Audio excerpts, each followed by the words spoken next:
Okay, we are live on 14 out of 15 or 15 out of 15 channels.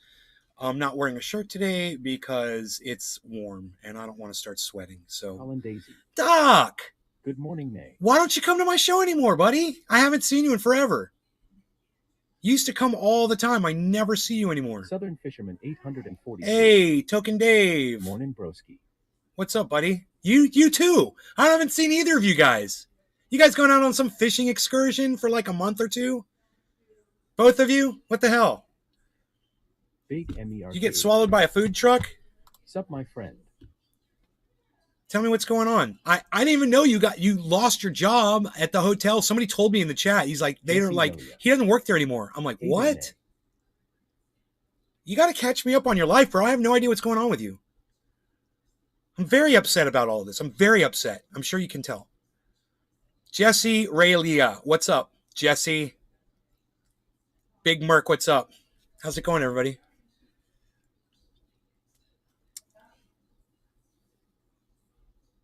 I got all kinds of questions and I'm getting no answers from y'all. Hello? Doc? Token Dave? Oh, there we go, Doc. It's been a long time. Shallowed. Long time, man. Swallowed by a food truck. I quit the Hilton. Shallowed by a food truck, man. You look way better. Oh, thank you, bro. I feel a lot better. Big MER. It's amazing what dropping about 10 pounds will do for a guy, in one day. Southern Fisherman 843. No, man, just been busy as hell. My business has blown up and I've been doing a bit of traveling. Oh, right on, buddy. Congratulations. I'm glad, man. That's great news. This commerce today is sucky. A lot of people are having problems, getting paid. And it's just nice to see that somebody's doing well. So good, man. I'm so glad. So you quit the Hilton. What happened, bro? Were you supposed to get like a promotion and they gave it to a new person or something?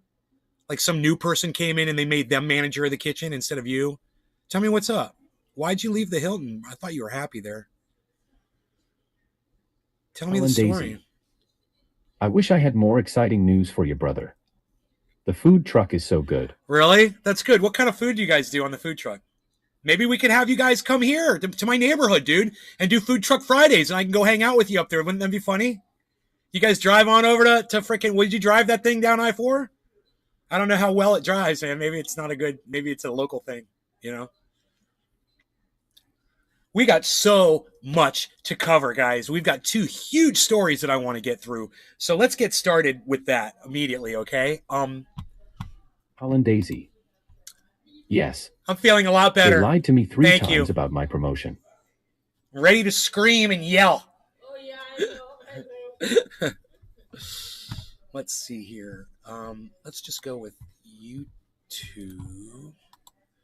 And we'll go with Jesse Relly. I got DuckDuckGo up instead of Google. Smoking on the cheetah piss, amazing taste, nay. Cheetah piss? I've heard of that one. Nice. God.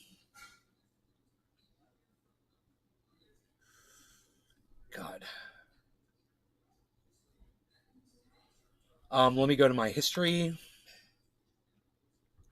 Oh, here we go. Brianna Joy Gray. I found it. Okay. She's Doc Colin Daisy. So this is... I would love to bring the food truck to your neighborhood. I don't mind spending some time on this story because I think it's great that this guy, Nick... Southern Fisherman 840 got on to the Hill. Blue Dream Dab coming up wakey bakey. Unfortunately, I just don't think it was the fucking the old school beatdown that his whole network is trying to portray it to be.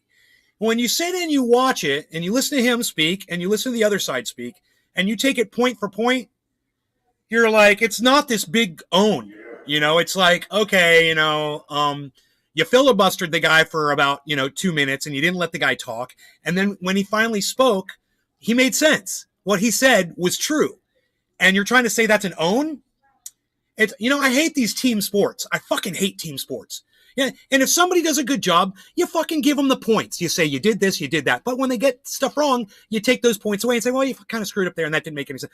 But to just give this blanket commendation over something that was subpar, it was subpar.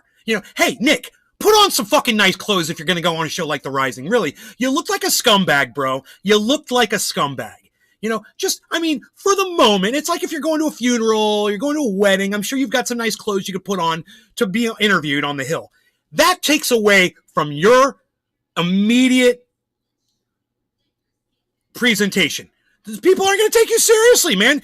Everyone gets dressed up to go on TV. Everyone gets dressed up to go on Ice. What's up, son? Everyone does themselves up, you know, does their hair, the girls and the eyelashes and the makeup, and the guys wear the suits and the ties and the things. And the reason you do that is you don't want your clothing to be a distraction of what you have to say.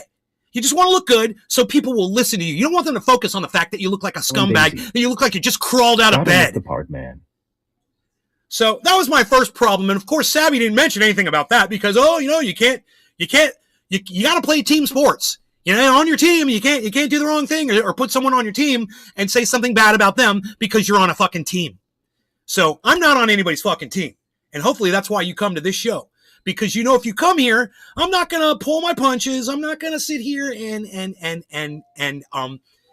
sugarcoat anything for anybody. And as soon as I see it with my eyes, you guys are going to hear it.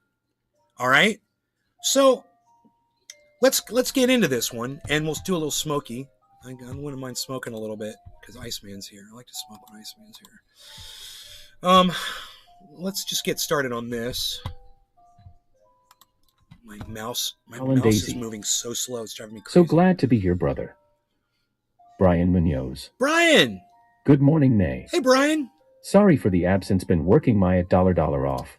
Well, I'm glad you're back, and I could definitely use the support. So if this is something you guys can hang out for today, I would greatly appreciate it. Joel Froggy.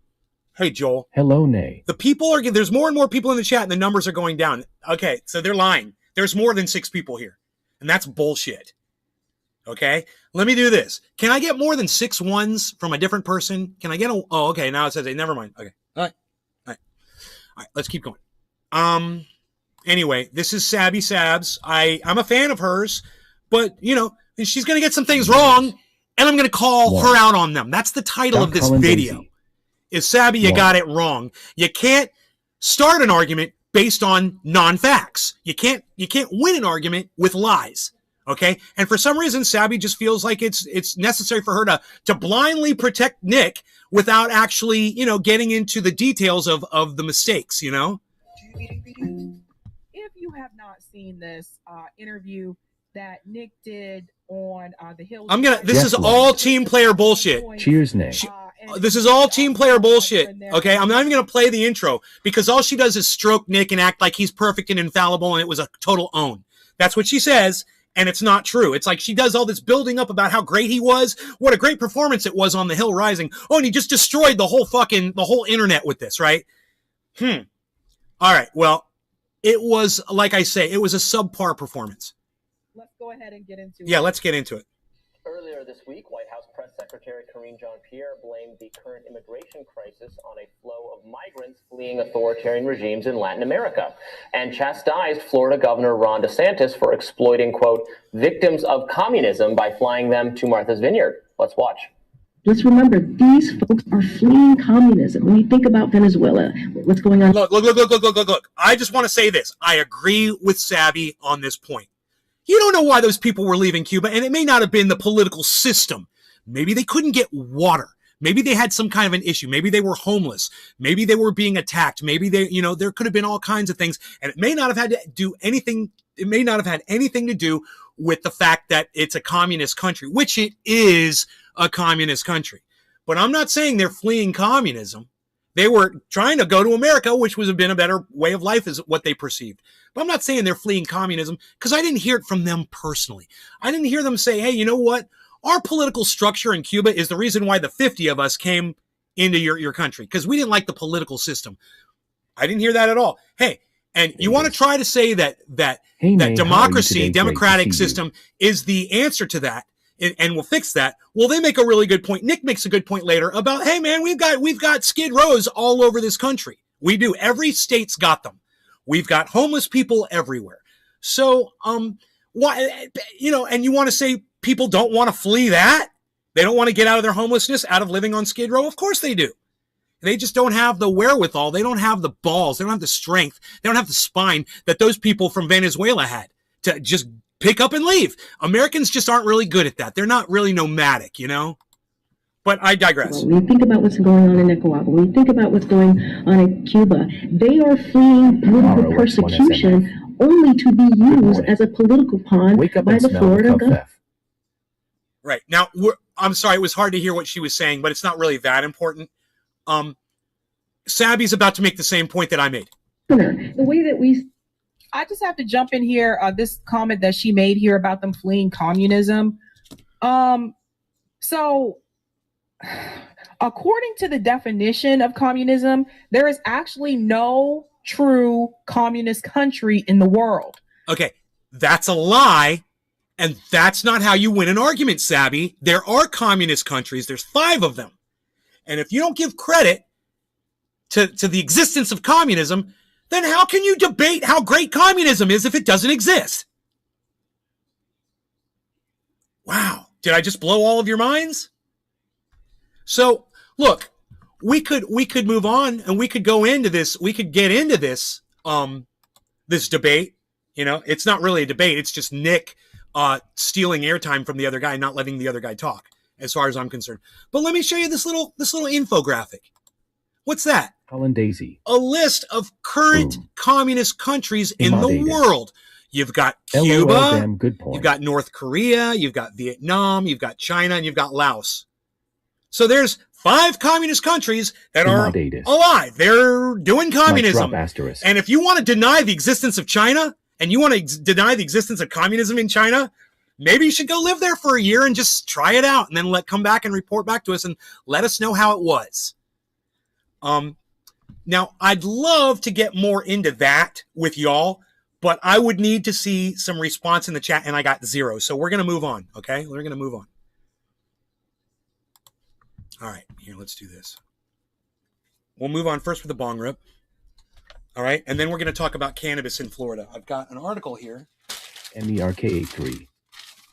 Retwitters for red trend. What you guys all just proved to me is that none of you are interested in Sabby, Sabs, Nick, communism, the Hill Rising, or any of that shit. You don't want to talk about any of it.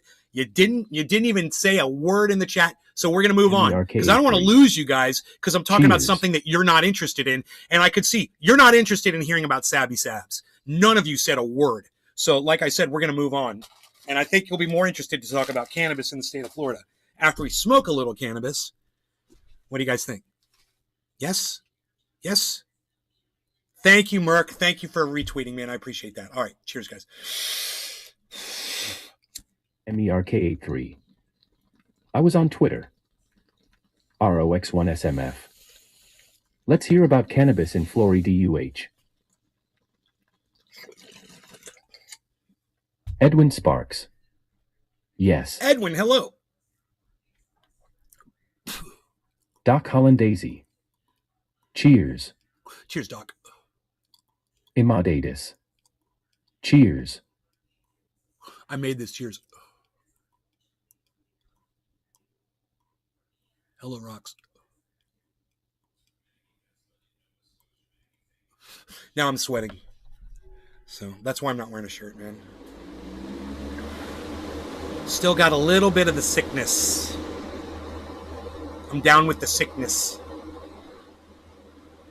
But I'm down to 180 pounds. So that's good. There was a time when I was 190. I think I got up to 195 or 190. I was way up there, man. That was why I was living here. I was like, no. I got to stop that. I was almost in the 200 club again. Didn't want that. All right.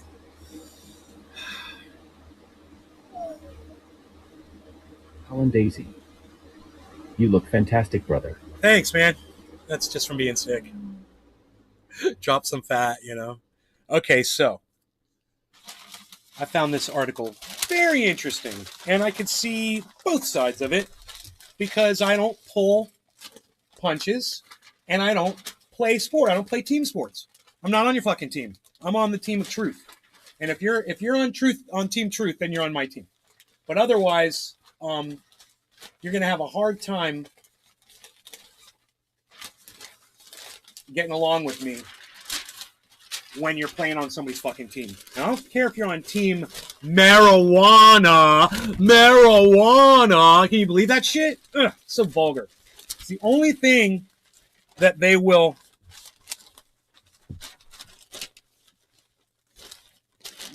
just ignore, the fact that this is a racist made-up word. Instead of just calling it cannabis, let me just see.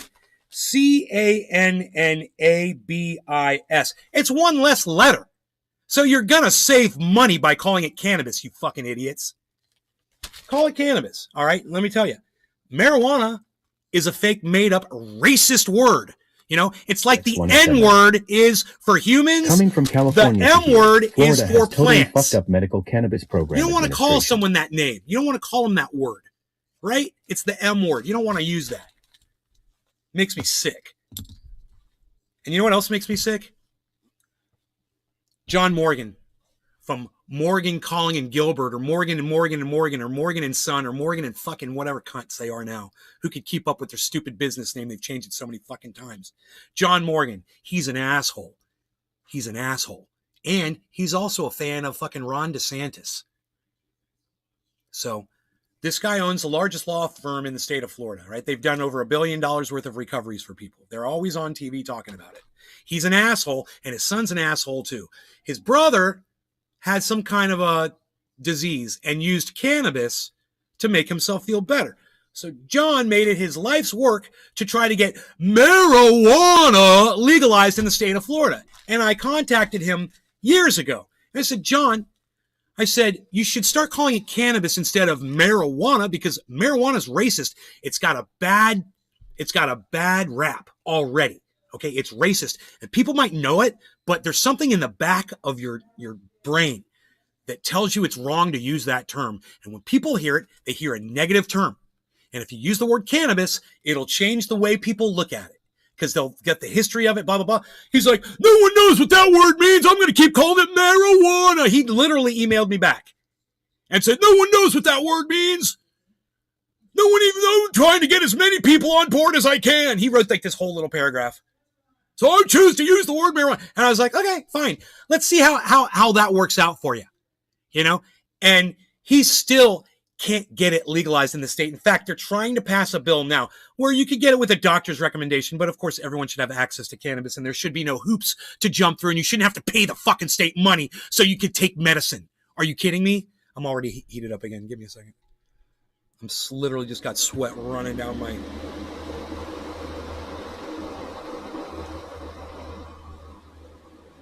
So I saw this article. John Morgan was instrumental in getting medical cannabis legalized here, though. Not defending him, but credit where it's due. Yeah, except it's not legal here. You need a doctor's rec. You know, you don't have free access to it. And you can't even grow your own cannabis. I mean, those were the laws that he passed through. Let me tell you something. He fucked it up. He fucked it up. If that was his bill, he fucked it up. And he's a dick for doing it. You can't grow your own cannabis? Really? Dude, you know what kind of trees I could have in this backyard? I could be servicing this whole neighborhood, bro.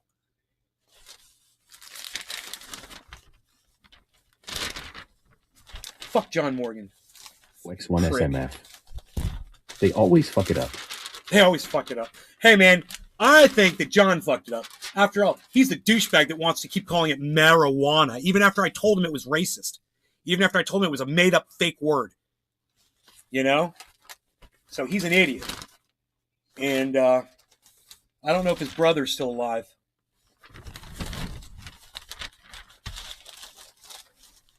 All right, here it is. Firm bankrolls drive to legalize recreational marijuana. I'm going to use that word every time they do, just so you can hear how stupid, racist, and obnoxious and negative it really is. All right? Tallahassee, Florida-based True Leave. Now, I've used True Leave. I've gone to their dispensary and I've used their cannabis, and it was phenomenal. Their stuff is awesome. My shit's better. But their shit was fucking it really phenomenal. Sounds stupid. Agreed. But my shit's better. Anyway, Florida-based Trulieve, one of the nation's largest medical marijuana companies, has kickstarted a campaign to legalize recreational. Oh, recreational! You gotta love that too. You're all aware of that term, right? Recreational. Marijuana, that comes after recreational, for adults in the Sunshine State. Look, man, why not just make it legal for everybody? Yeah, adults, recreational, all this bullshit. Let's just talk about recreational for a second. No such thing. No such thing. Oh, but I'm using it recreationally. I'm not using it medically. I'm just using it with my friends to have some fun and watch some movies with. Oh, we're just smoking a little marijuana and we're just having fun. We're smoking a little pot and we're having a pot party and we're just getting high. What? We're getting high. What? What are you doing? We're getting happy. Does it make you feel good? Yeah, like happy pills? Well, yeah, kind of. Like an antidepressant? Well, yeah. Medicinally, not recreationally. There is no recreational cannabis ever. There never was, and there never. I don't care if you're watching fucking Cheech and Chong, getting high, watching it. You're using it medically. And they were using it medically in that movie too. It looked crazy and it looked over the top and whatever, but their bodies were all benefiting from the THC coursing through their veins and literally locking into every cell in your body. And we've proven that. It's not just brain cells. We've proven that, man. THC works all over your body. You rub it in anywhere, man. A hangnail that hurts, put it in. Oh man, even right there where your nail is, the pain goes away. It's locking in with every cell in your body. But I digress. Boy, oh boy, we went off. So like I said, and I'll say it again, there is no recreational marijuana. It doesn't exist. And morons like John Morgan and whoever this asshole is that wrote this article need to get that through their numbskulls when they're writing about it. They need to stop using this terminology. They need to put that shit in quotes and put a little footnote next to it and say, actually, there's no such thing as recreational marijuana. And actually, marijuana is a racist made-up word. To go to the and you should just call it cannabis. Footnote that shit. Burdensome. $75/year to the state for a card is bullshit. It's $95 to replace a lost card, like WTF. Disabled people getting fleeced. Yeah, oh, but John Morgan, he's your fucking savior. But John Morgan, he got it legalized here, didn't he? Look at all the hoops you got to jump through. Fuck yeah. How many people are getting money? How many people that don't deserve it are making money? Is that going to the cops? Does it go to the schools that were teaching us all our lives that it was bad, that this is your brain on drugs? We've had this discussion before, and I don't know how many of you actually were around for some of those conversations. I really don't want to get back into them. I think it's important that everybody know these things, though, so go back and watch some of my old shows. All right? For adults, right, okay. The company has contributed $10 million to date to the Smart and Safe Florida campaign to get a constitutional amendment. House hobo. Sounds a bit like the medical cannabis situation here. Thank you for calling it cannabis, bro. Amendment in the 2024 ballot, and so far it's sole contributor. Now, you hear that? You hear that? Huh. Trulieve is the only ones that have put up 10 mil. Where the fuck is John Morgan at? With all his billion. Hey, we could use a little 10 million over here, John. You just made 10 million on a case last month. You think you could hook it up, bro? I thought you wanted everyone to have access. I miss my $35. But now that John Morgan's legislation has been passed and all his little buddies are making money off of every time you have to go to a doctor, right? Every time. I bet you he's getting a kickback on every single license in the state. Somehow. Piece of shit. The organization already has spent $6.5 million to start collecting the nearly 900,000 signatures needed to bring the citizen initiative to a vote. So if you guys are in Florida and you can go to a Trulieve dispensary, I would think they've got sign-in thing where you can sign this petition. You know, so go to True Leave if you want to see this happen in the state of Florida. I support this 1,000%. I think having to go see a doctor to tell me that I need cannabis when I'm smarter than the fucking doctor is about cannabis is obnoxious and stupid and ripping me off. And somebody's making money off it that doesn't fucking deserve my money.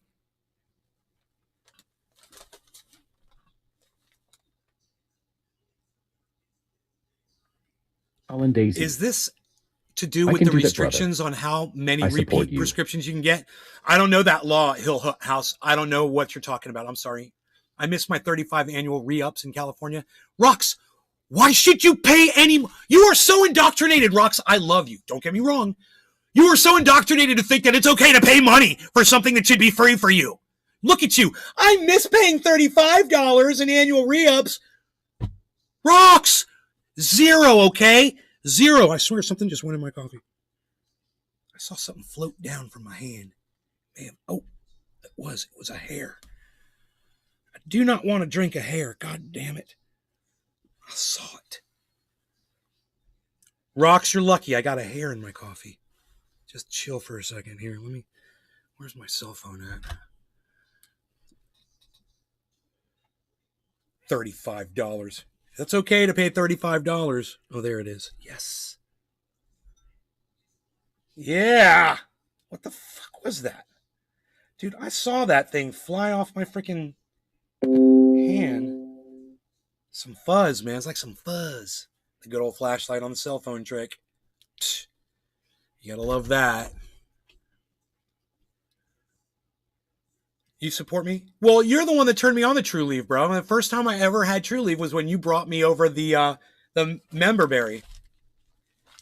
And that shit was amazing. Also, little known recent fact. You can get an emergency raise in your limit on flour now in Florida. An emergency raise. Hun, Rox. Oh. I know. It's all rules and regulations. Everything that you're talking about, like it's good, is a rule and a regulation. And when we say no law regarding cannabis, you have to stop cheering on the $35 annual re-up. You have to stop cheering on that you can get an emergency raise in your limit on flower in Florida. You should be able to grow giant trees in your backyard and go back there and just pick the buds when you need them. A little something. This is crazy. I can't believe I'm talking to my own audience like this, man. I can't even get into this article. ROX1SMS. Because we're talking about stuff that you guys, and we're not on the same page. Doc Holland Daisy. I'm not saying I agree with any of it. Nay. Good, Rox, because it seemed like you're like cheering it on. You said you missed your $35 that you had to pay every year. Who's getting your $35? And why do they need $35 so you can grow and smoke your own cannabis? Does that even make sense to you? I mean, give me $35 so you can drink your own water. Bullshit give me $35 so you can breathe your own air. Give me $35 so you can turn on your TV. Give me $35. Man, I'm going to be rich. I'm going to tax you on every single thing you do. It doesn't have to make sense. I just want your money. That's it. That's government. I wish they would legalize cannabis in North Carolina. Right, Marla? I know how you feel. I know exactly how you feel. Okay, let's get into this article, okay? Because we haven't even gotten into it yet. I'm sorry, and it's my fault. All right.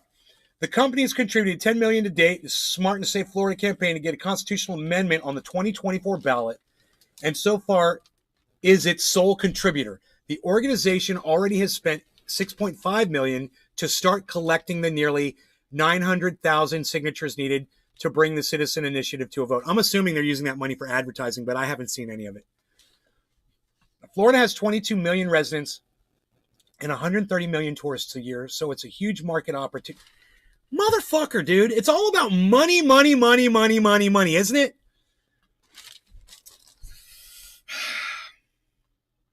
Fuck you. It's a huge market opportunity, and we're very, very bullish on the prospect of this initiative. True Leave CEO Kim Rivers said during her keynote address on September 14th I remain a criminal cannabis at the Bazinga Cannabis Capital Conference in Chicago. Bazinga! That's fair. $300/year in Florida is beyond excessive. Immoditus. I am sick about the overregulation of a goddamn plant that is so helpful for humanity. No, your $35 didn't pay bud tenders, etc. Are you kidding me? That's not where your money went. Do you know how bud tenders get paid? For the cannabis that gets sold out of the dispensary, Rocks. You're just making shit up in your head. You just made that up, and it's absolutely not true. Josh G. Nay, the upper body looking real nice. It's son. not fair. Looking No, like a $35 is bullshit when you consider how many people are paying ROX1SMF. $35 just to smoke cannabis. Yes, money. You said I don't support it. Now you're just going to sit here and argue with me about it? You just said I don't support any of it. Now you're going to bring it up and try to argue it with me?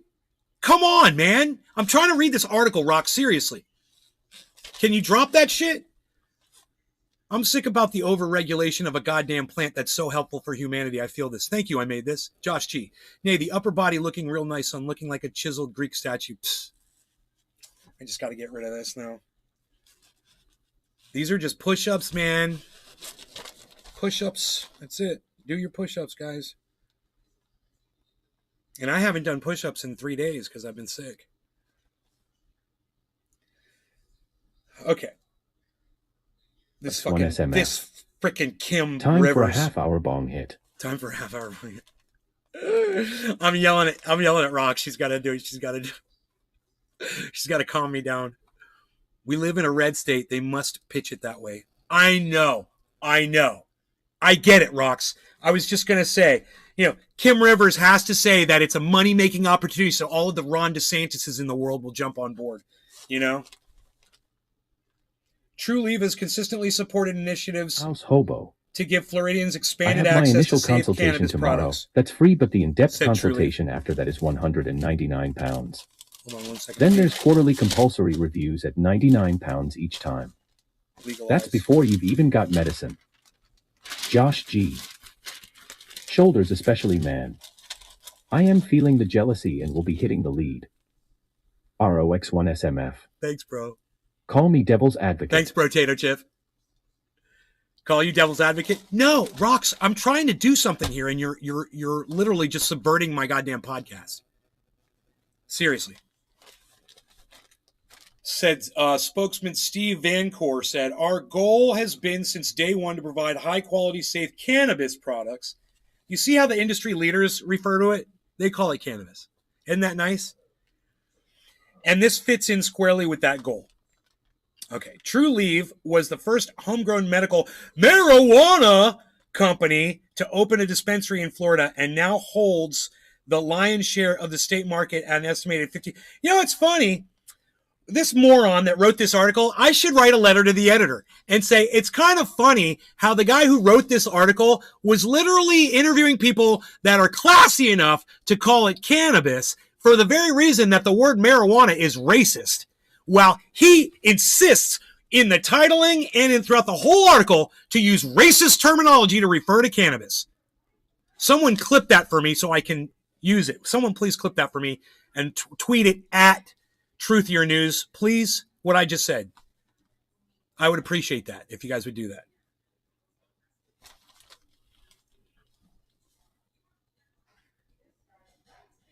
All right. Okay, True Leave was the first homegrown medical marijuana company to open a dispensary in Florida and now holds the lion's share of the state's market at an estimated 50%. Is that fair in the state of Florida? For one company to be 50% of what's going on with cannabis. One company does 50%. That's Ron DeSantis' Florida, guys. And that's the way John Morgan wanted it too.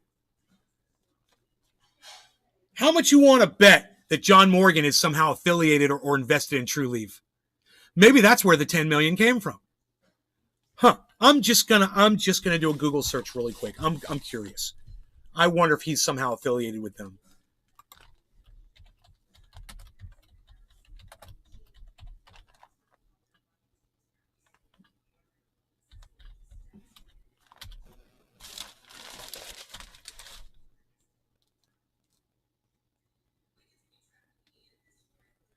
No, it doesn't look like he's affiliated. I don't see anything.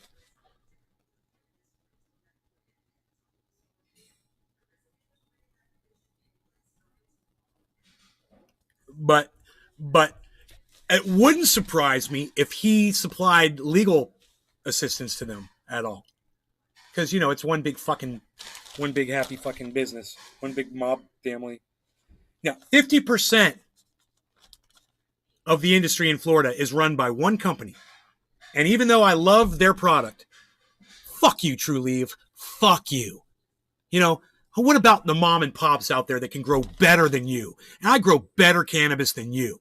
And you fucking put your foot on my neck and won't let me grow cannabis right here? Fuck you, True Leave. Fuck you. Fuck you, John Morgan. Fuck you, Ron DeSantis. Fuck you, state of fucking Florida. But greed ruins everything. Doc Hollandaisy. Clipped brother. Thank you, Docky. All Hill right. House Hobo. Ron DeSantis may draw succulently upon my ass meat. Fucking prick. Right on, Hill. So now this isn't even the article that I wanted to get into with you guys. There's another one. See, we're reading this one right here. The other one, right there where it says the tag word, of course. Billy Ballantyne. Marijuana! Racist! We're a bunch of racist. They call it marijuana because we're a bunch of fucking racist. Yeah, marijuana. Marijuana, yeah, I'm a racist. I'm an idiot. I know that it's racist, but I still call it marijuana. Even though I know it's racist, I'm going to call it marijuana anyway because I'm a fucking idiot. Am I feeling any better? I got them on the monoclonal antibodies, bro. I'm on the monoclonals, bro. What's up, Billy? They got me on the monoclonals. All right, let's keep going. I just had to sweat that out, I think. You know, I think that last sweat that I just did like 10 minutes ago, that was like the end of the sickness coming out of my body. Daisy. Because I feel so much better. When you did that, all my dogs started barking. Your dog made your dog start barking?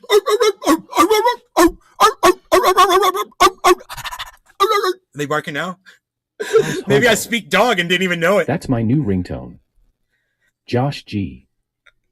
My dog did too, Doc. Joel Froggy. Dude, I want that to be my ringtone on my phone. I'm a racist idiot. Marijuana. I'm a fucking racist. I'm a racist. Doc Hollandaisy. Yep. Jody, what's up, buddy? Thank Jody you. Melnick. Thank you, Jody. Glad you're feeling better, yo. Thank you. Billy Ballantyne. Oh, so you got the treasure cove. Dude, I got the treasure trove. The treasure trove. Oh, I got that. I'm all up in that, with that cherry pie. How about you now? Don't make me cry. Surrounded by Keef. FBI. At Nay's garden, hello, Nay. Full of energy today, hey. I got some. I got some apples. I got some too. All right, we ready? No law regarding cannabis. Marijuana is a racist term, and everyone should stop using that term. Everyone should stop using that word, and you should chastise the people for being racists that insist on using it. You should send them letters to the editors, speak out, go into a dispensary, say, that's racist. Are you guys racists? You know, there's another term. It's one less letter. It's called cannabis. You know, spend one letter less. Dude, call it cannabis. Record it and upload it somewhere. The world needs to hear that shit. It is recorded and uploaded. Doc Hollandaisy. We just did it. It's on this live stream. Made on 2 clips for 15 you so far, channels. Brother. Thank you. Make sure you guys, if you make clips, at them and Twitter at A Truth Your News so I can see them. Thank you for making them. Thank you. All right. Bottom of the hour. No law regarding cannabis. Cheers, everybody.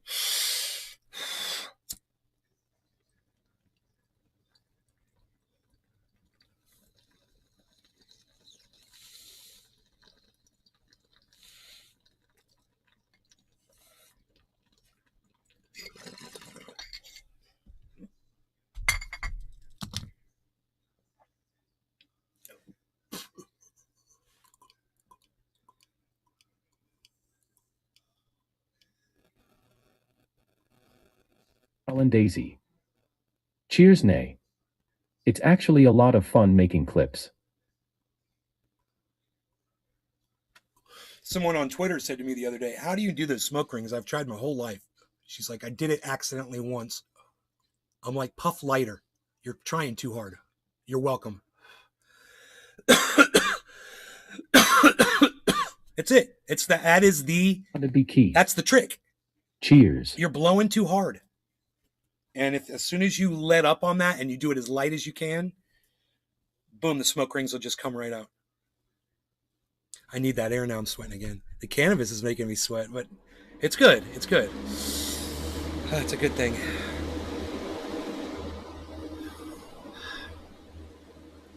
So we're not done with this article.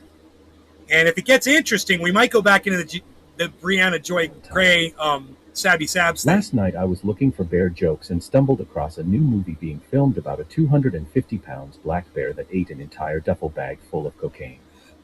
Based on a true story. That's fucking great. That must have been one chatty bear.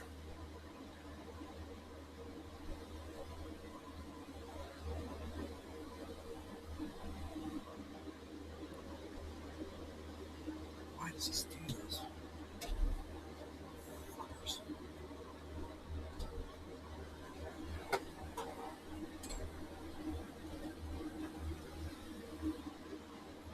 Gee.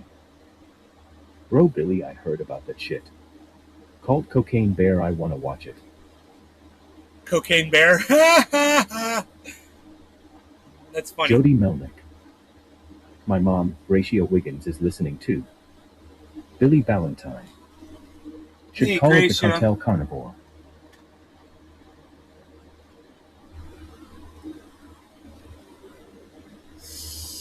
Gracio, how's it going? Okay, it's a pretty name. Should call it the Cartel Carnivore. There's probably a million different ways you could go with the naming of that. Melnick. Mama says Orwell. All right, well, I'm going to tone it back. It's going to be a little bit more respectable. All right, here.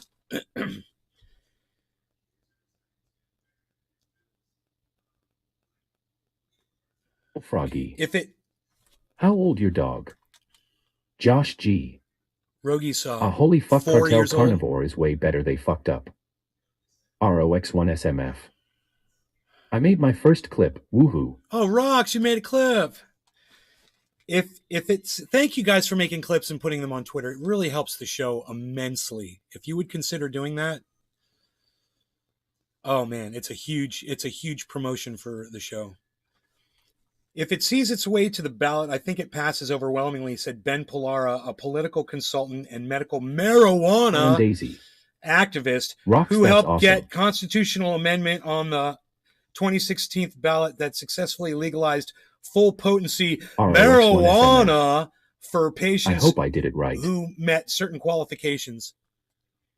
Yet it's unclear whether the conservative Florida Supreme Court will green light it as state law requires, Pilara said. Two most recent efforts to get recreational marijuana use on the ballot failed their Supreme Court reviews in 2021. In one case, the court determined the ballot summary misled voters into believing that it should limit the use of marijuana, while the language of the other amendment would make them think there would be no criminal repercussions for using or possessing pot. Yeah, they literally call it pot instead of cannabis. These fucking idiots. Brown. Good morning. They literally call it pot because he's a fucking idiot. Colin Daisy. Wow. Right? This is an article. This is an article referring to cannabis as pot. Nice, huh? Yeah, that's going to help get it legalized. Call it pot and bring back the 1970s memories of pot parties. That's a great idea. You fucking idiots. God, they're so stupid. The Safe and Smart... Sorry, Gracia. The Safe and Smart Amendments ballot summary clearly states that it applies only to Florida law and does not change or immunize violations of federal law. Fuck, I hate that one ick, but I hate the P word worse than W. Call me crazy. I don't understand this. Federal law says the cannabis is on Schedule 1, that it is non-medical. So anything that they do in this state is in violation of that fucking federal law, man. And I can't believe that they just said that. That's they bullshit. Said Commonwealth might legalize in Australia. Dude, mere possession of cannabis federally is illegal. Okay? It's a Schedule 1 drug. It's illegal. Until they change that stupid fucking law, all of this is bullshit. I'm going to read you this again. I can't believe it. The Safe and Smart Amendments ballot summary clearly states that it applies only to Florida law and does not change or immunize violations of federal law. Yes, it does. It does. Okay, it's saying that people can possess cannabis. Federal law says you can't. You're saying they can.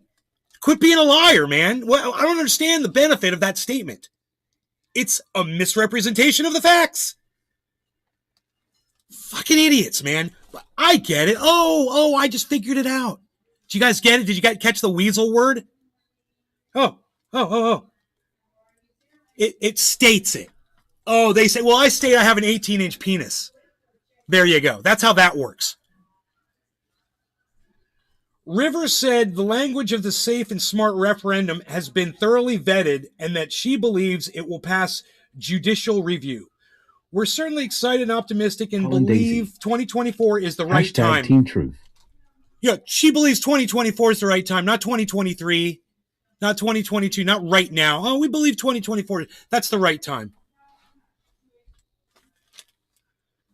State law requires 222,898 signatures to trigger a judicial review and 891,589 to get on the ballot. That's obnoxious. That's fucking obnoxious. Why do they make it so hard to get something on the ballot? You need that many fucking signatures from people? You know how hard people would have to work for that? That's still, 50,000. How about that? 25,000 people. That's a good representation of the entire state. They want 1 million fucking signatures? Do you realize how stupid they think we are? Fucking needs to happen now. That no one's going to read this article Cannabis for all with any kind of a critical aspect to it. They're just going to read through it and be like, oh, and then set the paper aside and go whack off. They're not going to actually see this like Rocks was before. Oh, but I miss paying $35 a year in California. That's it. That's the attitude. You look at this, and a lot of people look at this, and 99% of the people are going to look at this, and they're going to go, yeah, because the state's got to make their money too. We got to wait until 2024. Yeah, that seems right. Yeah, 1 million people signing a piece of paper. Yeah, that seems fair to get something, on a ballot. To get 1 million signatures for something. I'm shaking right now. I'm so angry at the hypocrisy behind all this bullshit. And I told my friend years ago, we got into a fight over this. And I said, I was living in California at the time, and they said, hey man, Florida's gonna make cannabis legal. And he's called it, medical marijuana or whatever. And I remember getting to an argument with him over it. And I can't remember who this was. And I said, that's baby steps. And he said, baby steps are at least steps in the right direction. And I was like, I'll see you in 10 years, bro. Guess what? That was fucking 10 years ago, man. Here we are. And they're just now talking about legalizing it. The shaking is probably just the last of the cove. Maybe. ROX1SMF. Maybe. I did COVID in one day. Meanwhile, millions of us continue to support the black market and always will. I didn't do COVID in one day, okay? I didn't have COVID. I want everyone to know that, and the fucking algorithms suck my dick. All right. The campaign was officially launched in August with the Bellamy Brothers Country Music Act lending its support. David Bellamy of the Bellamy Brothers is the campaign's chairman. The amendment, if approved, would allow people 21 and older to possess, purchase, or use marijuana products and marijuana accessories for non-medical personal consumption by smoking, ingestion, or otherwise. But it would not legalize homegrown pot, again, with the stupid word pot, for recreational use. And the word recreational. So they're using the word pot and they're using the word pot and the word recreational in the same sentence here, just to show you, and it's a short sentence. But it would not legalize homegrown pot for recreational use. Look at this. Look at this. That short little sentence right there. but it would not legalize homegrown pot for recreational use. The word pot and recreational. Well, again, I will say this again. There's no such thing as recreational cannabis. Number two, using the term pot isn't helping you if you're trying to get this stuff legalized. Okay, what is this guy's name? Because I want to call him out by name. Who wrote this article?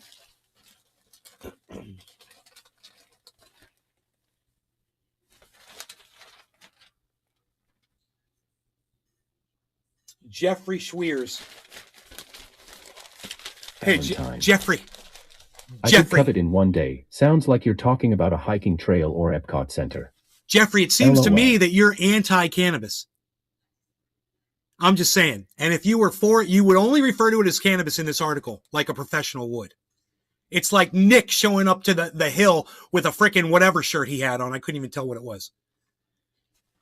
ROX1SMF. Looked like a smoking Again, jacket, as actually. devil's advocate, keywords are a thing. These articles are online. I think Nick's trying to too. start a thing. But I digress. Let's get back to this one. And like I said, if we're doing good here, and we are, we could get into that other thing if you guys want to hear it. But we still have another cannabis article to go through. Okay. More significantly, the ballot amendment would amend the current law for the 22 licensed medical marijuana. See, there's no reason to use the word medical when referring to cannabis. For the same reason, the word recreational doesn't apply to cannabis. All cannabis is medical. Okay? Colin Daisy. Sharing all around the internet, brother. It's like saying, that only certain kinds of guns are assault weapons. Yeah, it's like that. Dude, I can assault you with anything. I can assault you with any object. And might I say this? I could take a life with almost any object. Any object. I could take a life, right? Anything. This newspaper. Oh, yeah, you don't think I could take a life with this newspaper in my hand right here? Cannabis is cannabis. Oh, I totally could. Just grab something. This little electrical converter box. You don't think I could take a life with this little electrical converter box? We have medical laws and recreational laws here. What's this right here? What should they call them? Huh. Surprising, huh? It's a weapon. It's an assault weapon. Billy Ballantyne. Couple of punctures with that and you're dead. You don't say medical grade chemo. What else would you use chemo for? The terminology around the cannabis, the misinformation cannabis movement is hilarious. And that's exactly what this is. This is the misinformation. When you see words like pot and marijuana in an article that's telling you about cannabis, you can assume that those people are against the cause. So let's keep going here. I'm going way too slow. I want to get through these articles. House hobo. Dude, you should hear the government here. They insist that cannabis will never be medicinal in its raw form. Like the dumb fucks wave a magic wand to transform it into medicine. Okay. And other state licensed entities to grow, manufacture, and sell recreational marijuana products and let the state set possession limits for personal use. Once again, state licensed entities to grow. Dude, every human being in the state of California can grow their own cannabis. Why do these motherfuckers think it has to be some state licensed, nursery, that will be responsible to grow your cannabis for you? Money. And that's all. The state gets licensing through these giant companies. They make them pay a massive amount of money, and they don't mind doing it because they're ripping us off so bad behind the counters.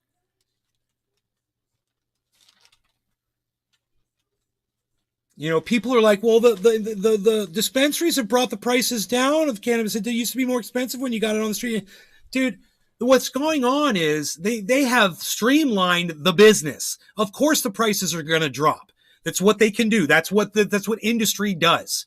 They're going to drop the prices. It's like a little restaurant on the corner, a little Italian restaurant, mom and pop store. And then down the street, fucking Olive Garden opens up. And guess what? In a month, they have to shut down.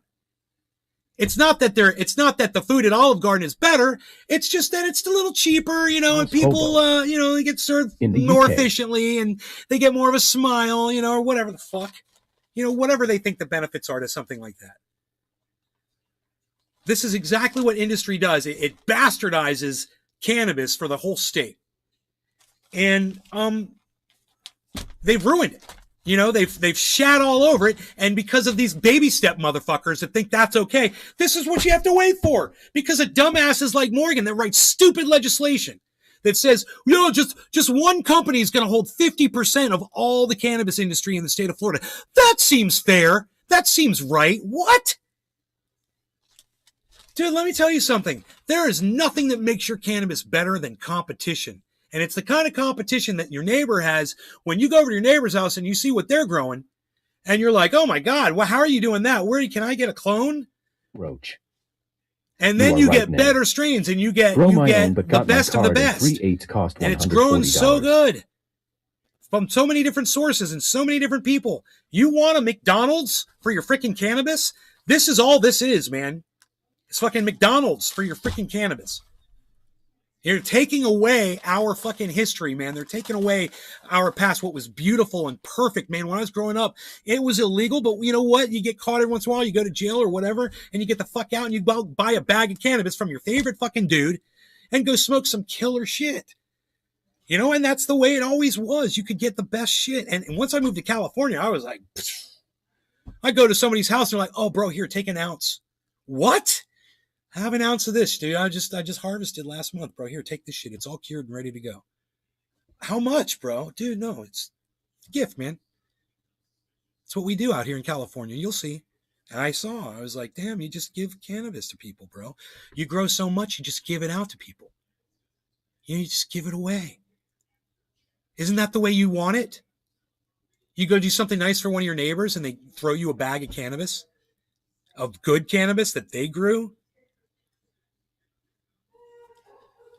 You're a fucking Uber driver and somebody throws you a bag. Funny, California needs money, so instead of being innovative, they take notes from ancient Mesoamia. Tax this and tax that too. Mesothelioma? ROX1SMF. Ancient Mesopotamia? Commies. Mesopotamia, it's pot. That's funny. We're going to talk about commies here in a minute, but let's finish this because I cannot get through this article. I swear it's like every single paragraph I've got a problem with. Okay, Florida's 1.3 billion medical marijuana industry already is expected to grow to 2.5 billion by 2025. Industry analyst said, adding recreational marijuana. Good morning, Nay. Recreational. Big MERK83. That's true, bro. The cannabis around here is cheaper, but it is getting watered down badly. 12 to 15% THC. Joel Froggy. Cops finally left me alone. I had a lot of attention for a while just for 2 grams worth. Adding recreational marijuana would grow the industry by an extra 3.8 billion a year. Florida economists predicted in 2019 study, raising 190 million a year in tax revenue. There you go. There it is. Tax revenue. Big MERK83. Unless you pay more for the top shelf. Surrounded by Keefe. IS Florida considered a red state now or still swing state? Red state. ROX1SMF. Yes. That is a problem, Merc. I go to my neighbor and I pick up a bag of cannabis. They don't get taxes for that. State won't get taxed. That's why they're writing the legislation this way. Surrounded by Keefe. We went legal only after investors got involved. 10 to 30 million for a license. ROX1SMF.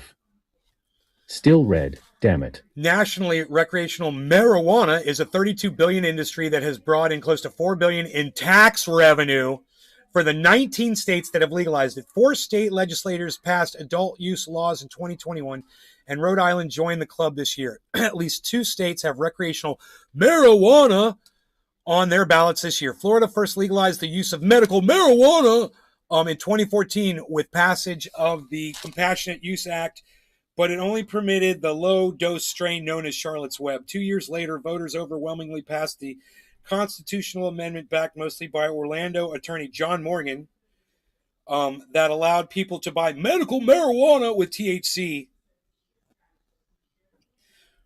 This is his bill. I was right. It was John Morgan's bill. To be Keith. Even that fucking billionaire, Sheldon, was involved. With THC or psychoactive ingredient in pot. Once again, using the word pot. All along, opponents warned that medical marijuana was just the first step in outright legalization. Yeah, outright legalization is exactly where it should be. Adelson. All right, from now on, I'm going to stop saying marijuana like it's, stupid, obnoxious, and racist. And instead, I'm just going to use the word cannabis. And sham. Trust me, the word cannabis is not being used here, okay? Yep, ROX1. Just so I can get through this freaking article. Okay, and while medical cannabis is popular with Floridian state lawmakers have tried to limit the potency of THC in medical cannabis and restrict the amount that can be sold to patients. Even though he quashed a potential ban on smoking medical cannabis in 2019, Governor Ron DeSantis has also said he would not allow the legalization of cannabis while he is governor. And that, out of all the times I said cannabis, they actually used the word cannabis because that was a quote. No. That was the first time they used the word cannabis all those times. What I don't like about it is if you go to some of these places that have done it, the stench when you're there, I mean, it smells so putrid. He recently told reporters, I want people to be able to breathe freely. Ron DeSantis said that. It smells so putrid. What a pussy. What a fucking pussy. Oh, the smell. Oh, I can smell it. Yeah, you can smell it. It's potent. Get the fuck over it. Get used to it. Rub some on your skin and find out it'll make your pain go away, you fucking dumb cunt. House hobo.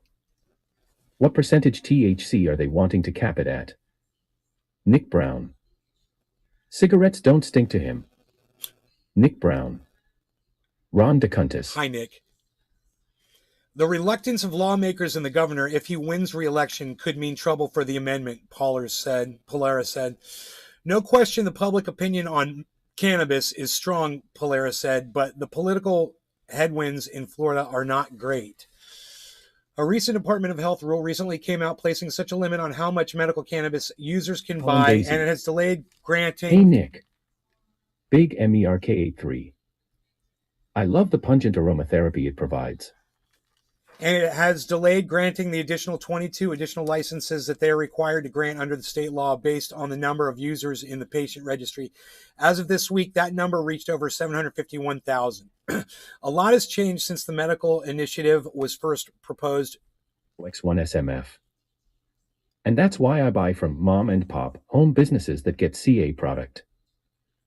Nearly a decade ago, Vancore said, today nearly 150 million Americans enjoy the freedom and access to safe legal cannabis products. Nick. Someone actually used the word cannabis there.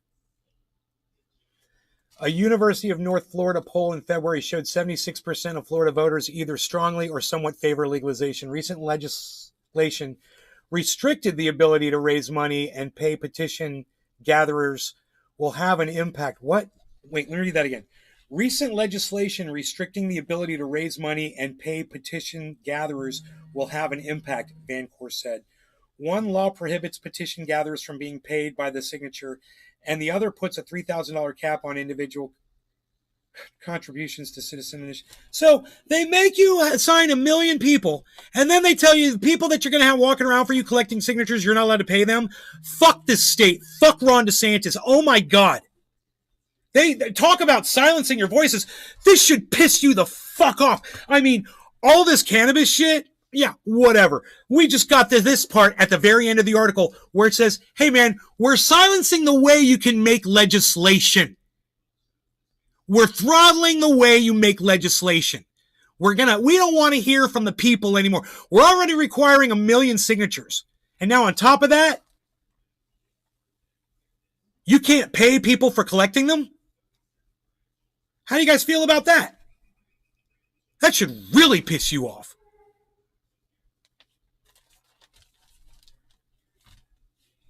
Wow. Recent legislation. Colin Daisy. Fucking bullshit, man. Yes, Doc, fucking bullshit. How do the rest of you all feel about that? There's only one paragraph left. Go ahead.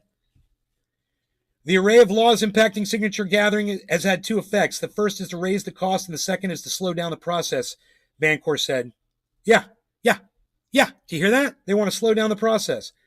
We know that the Safe and Smart campaign is well equipped to meet these requirements and reach the goals of signatures. Get me on a securing plane. almost I 900,000 the signatures. Countess using the last fucking breath in my body. Surrounded by Keith. That's fucked up. We have a second cannabis article, and it's even more controversial than the first, believe it or not. Okay? So let's do a bong rip. And you guys just chill out with me for a second while we start this article, which is called, the one we just read was in the Orlando Sentinel, and it was called Firm Bankrolls Drive to Legalize Recreational Marijuana. That was from Jeffrey Schweers. Involved in any legal cannabis. So far, the industry is disproportionately run by rich white people.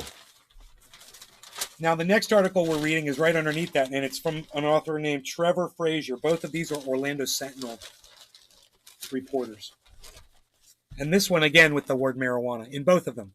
Marijuana processing center irks neighbors. Let me tell you what they're doing. This is what California newspapers did when I moved there. One SMF. Top of the hour. They fire him up. Constantly use cannabis as a way to get people to buy the paper because so many people are interested in it in California. So they would you'd see front news all the time. Headlines would be around cannabis. And I used to take pictures of that shit and put it up on Twitter and shit. I'd be like, look, what's going on in California in the newspapers and shit. Florida is now doing the same thing. I could see that they are, once again, every industry is benefiting from cannabis, even the newspaper. Someone please clip that and send it to @TruthYourNews on Twitter. I'd appreciate that. All right. X1 SMF. Same here. Newspapers are dying. Billy Ballantyne. Newspapers are dying. It's the last bit of hold they have on the majority. It's like a mom decorating a kid's dorm before she drops him off. She's not even gone when she leaves. She's gonna call and check in. Right. Let's make the chat bigger. There we go. All right. I'm gonna censor every word that said every racist term in here and use the word cannabis. Stella Lewis. Hi, baby. Greetings. Hi. All right, here we go. Big MERK83. Clip it, gang, get some practice. Cannabis processing center irks neighbors. There's a picture right here of a man. It says Jeff Mazer on his property in Mount Dora on Tuesday. Visible across the street from him is the Curaleaf cannabis processing plant.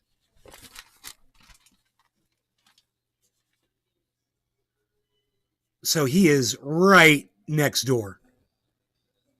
And yeah, you're going to smell the cannabis. Now, my question is this.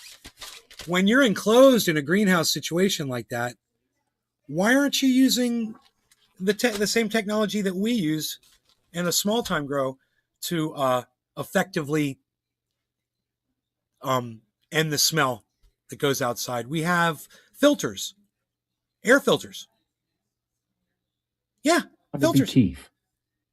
And they're not expensive. You get giant. I still got them. I got giant filters in California still. He can give me his house if he's so upset. Huh. Surrounded by Keith. You're what the? My question is, why doesn't a freaking business like that have the filters installed? Okay, that's all. Doc Hollandaisy. Thank you, Docky. Clipped it, bro. Thank you, buddy. Thank you. All right. So, Trevor Frazier fashions himself some sort of a fucking poet. You're going to have to excuse the prose at the beginning of this article. It's really thick and stupid. Mount Dora, a gray sky hangs over a small lake with flowers in the background. But there's a faint hum, like the drone of a plane that never seems to land. MERK83. Rounded corners. That upends the otherwise natural scene. Do you guys like that? Yeah. Fucking prose, motherfucker. Whatever, Trevor. That's just a taste, says Lynn Graber, of the noise from a nearby medical cannabis processing plant. And then there's the smell, said Graber's neighbor, Debbie Heimelrich. Ugh, the smell. Some of the residents describe it as a The business doesn't skunk-like. have the knowledge. They're money men that think they know the ropes of growing. Look, there's plenty of strains out there. Big MERK83. So enchanting. There's plenty of strains out there that smell so good. These people wouldn't be complaining at all if this company was growing the right shit. They're growing some stinky skunk out there. Of course, it's going to smell like skunk. You know, they're growing sour D, and it's going to smell like fucking fuel. Duh. Daisy. Don't grow those two strains. I love the way you read it. Yeah, do you like my prose? Recitation? Oh, yes, the recitation. Others say it has a chemical whiff to it. Yeah, that's that sour D. You know, like acetone. That's that gas, son. Well, Lewis. LOL. In the years since Curaleaf... ROX1SMF. My friends bought an old Budweiser plant in AZ and turned it into a cannabis processing center.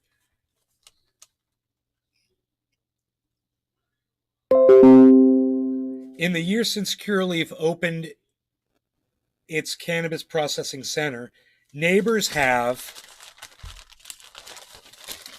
I love newspapers. I just love the feel of a newspaper. Anybody else? I love flipping the pages and folding it and getting it nice and crisp so the article's like, you know? Anybody else? Or is that just me?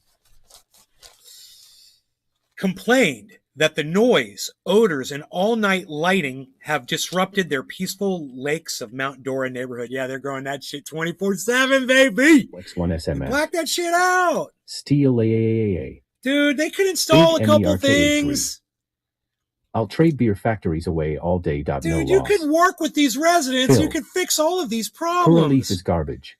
Dude, Doc this Cullen Daisy. company should hire Love it. me to come Serrano in there, Beef. talk to the residents, Curaleaf is taking over. and suggest what they should do to fix all of these ROX1SMF. issues, like a At Big consultation. MERK83, no shit. They need a consultant, man. They need someone to come in there and say, Billy look, Valentine. we want to be able to I process didn't here. even know we still killed and trees and for let me noon. just say this, too. I haven't seen a paper box in 10 years. Ugh! It really pisses me off that this company chose a residential location. Ben Roach. Why would you do that to people? Nay, have you heard of LA Kush? Cake. You're worried about a dispensary being so far from a school, you fucking cunts. But you'll let a fucking processing company build across the street from a residence? Wow. That's your legislation, John Morgan? Morgan, and calling in Gilbert and Son? Mr. fucking $1 billion man? We have earned over $1 billion for our clients collectively over the years. Actually, I think it's more than $1 billion. They're like serious shit, dude. They're like the biggest law firm. And I'm taking them on. I'm taking on the law firm.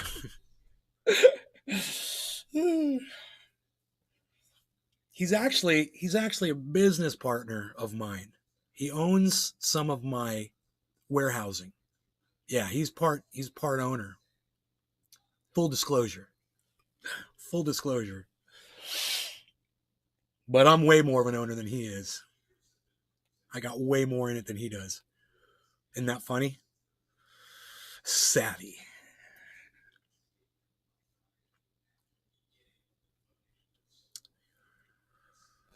No, Kush Cake. LA Kush Cake. I have not. Let's get into this because this article is just priceless.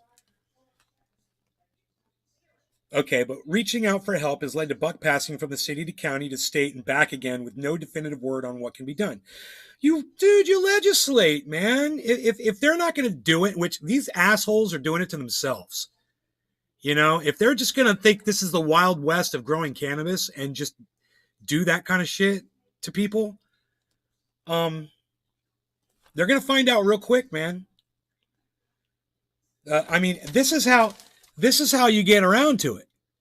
you have articles written in the paper about it. And then, people start getting pissed off. Someone like me that loves cannabis, hey, guess whose side I'm on? I'm on the side of this resident right here. That's my boy. And he doesn't need this behind his freaking house. Is in 21 states. Whoever allowed that? 137 they got this thing called zoning in my state. Zoning where, you have a zone where industry is allowed and then you've got residential zoning. You guys understand that? How did that happen? I'm gonna use that. I've earned over $1 billion for my 1 trillion clients. That's $0.001.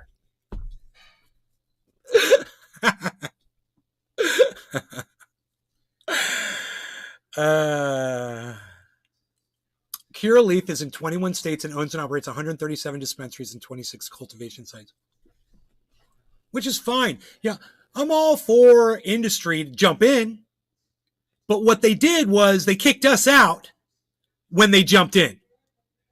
Is that right, man? We're the pioneers. We're the ones that started this shit. Where were fucking they? Who were they? Some of these guys are just getting in, man. They don't even know what they're doing. They just got money. Yep. Surrounded by They got some nerve. That ain't right. Anyway.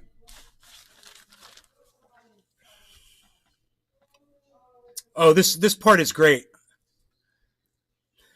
For Graber, it's not only a nuisance, but it's an issue of fairness. If we're having a party at midnight with loud music, someone can call the police and shut us down, she said. Why can they do whatever they want? Hey, Graber, I'm coming over. You sound like you got the Wild House over there. We're going to go hang out over at her house, man. She's partying all night. Woo! Party! Everybody go to Graber's house. She's advertising her wild midnight parties in the paper. I freaking love it, man. It gets better. This article gets better. All right, check this out. Sour D for me. Sour D? Oh, okay. It's time. Break time. Breaky. First smoke break. All right. No law regarding cannabis. One SMF. Where are all the black folks? Cheers, everybody. This inequity really pisses me off. I want to say cheers to Surrounded by Keith, Billy Ballantyne, and Rocks 1SMF Surrounded in the chat. Keith. Thank you guys for participating in the chat. 710 somewhere. Cheers. Love you guys. Cheers.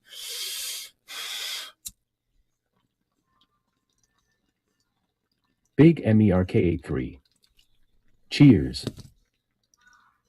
ROX1SMF. Cheers. Cheers, Rock. Cheers, Merc. Paul H. My dad died this morning. My mom just said back to his old self. Day. Cheers. Screaming my freaking head off. Cheers. Because I'm lighter, I'm more streamlined today. I'm more rage-ish.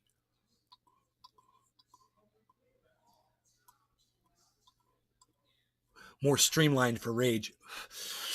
My dad died this morning. Loud music day.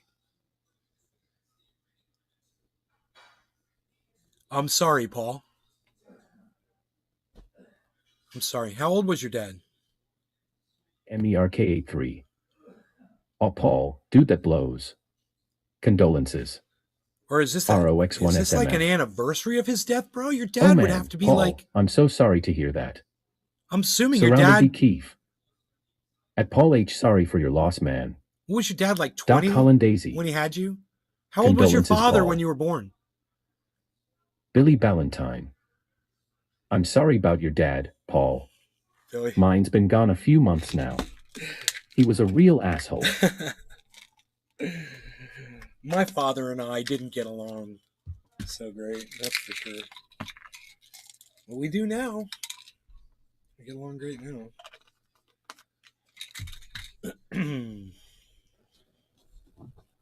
All right. Give me a second. H. No, they don't want to bring vibe down. Oh, no, Cheers, you're everyone. good. No. Let me tell you something. There's a difference between coming in here every day and dumping your bullshit on us, right? And, coming in and saying, hey, I lost a family member. Bro, that's totally acceptable, and we're here for that. That's one of the reasons we're here, to support each other.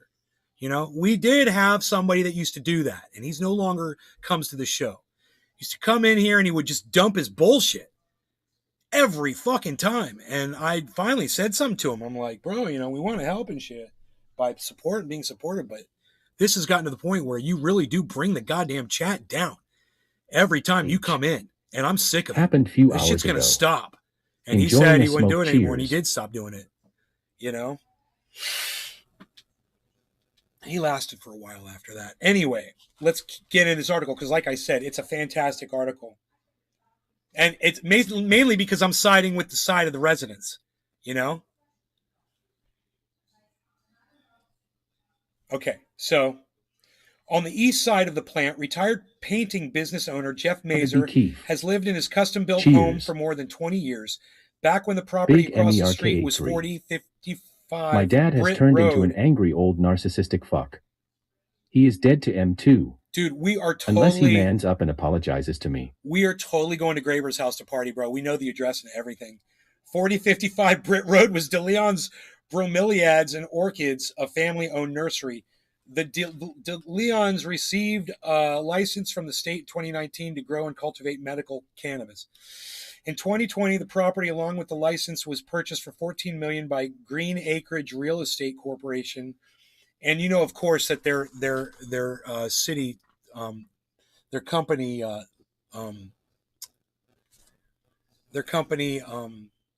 jingle is Green Acreage is the real estate corporation where the cannabis is great.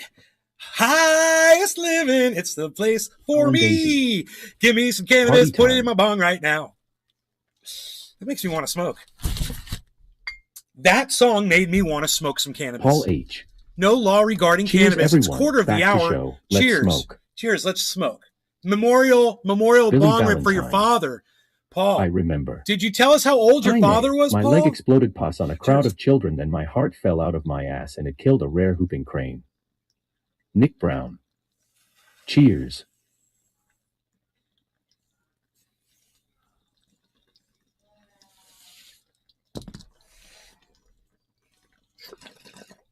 Big MERK83.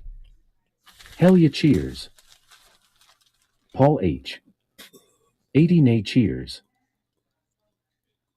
Surrounded by Keef. I'm taking care of my sick PS now. Giving Pops 1:1 THC/CBD for his latter stage Parkinsonism. It's a miracle medicine. Doc Hollandaisy. Ducky. Cheers. Love the jingle. It's a miracle medicine. Huh. Right on, Keith. All right. Big MERK83. Ring to ring, bro. A company that specializes in investing in cannabis production. The company then leased the land to Curaleaf, which built the plant for its chain of dispensaries. Curaleaf did not return email requests for comment for this story. So now you can see they didn't, because they know they're in the wrong. They've got nothing to say. They're completely guilty. Now, I could help these people, but I don't like the fact that they thought it was okay to put their processing plant right across from somebody's street. And I don't want to help them. I don't need the money. And I don't want to offer assistance. These people have to learn to get along. And these morons knew nothing about growing cannabis. They just had a lot of money, and they found a place. They didn't think about it. They put no thought into it whatsoever. And they just, decided to disrupt a neighborhood. I don't care if this place gets shut the fuck down. I'm kind of rooting for that now. I don't even want to fucking help them. See, Curaleaf did not return email requests for comment for this story. When the Orlando Sentinel asked to speak with someone at the facility, a man who did not give his name or title came out and said, "We have nothing to say at this time." Mazer said he didn't know anything about the business that was moving in across from him until one night last year when he drove home from a visit out of state. "I smelled that stuff," he said, adding that it was like a blast to the face. "I asked my neighbors what that was, and they said we had a cannabis plant move in." On the day the Sentinel visited both Mazer and the residents of Lakes of Mount Dora, said the smell was undetectable.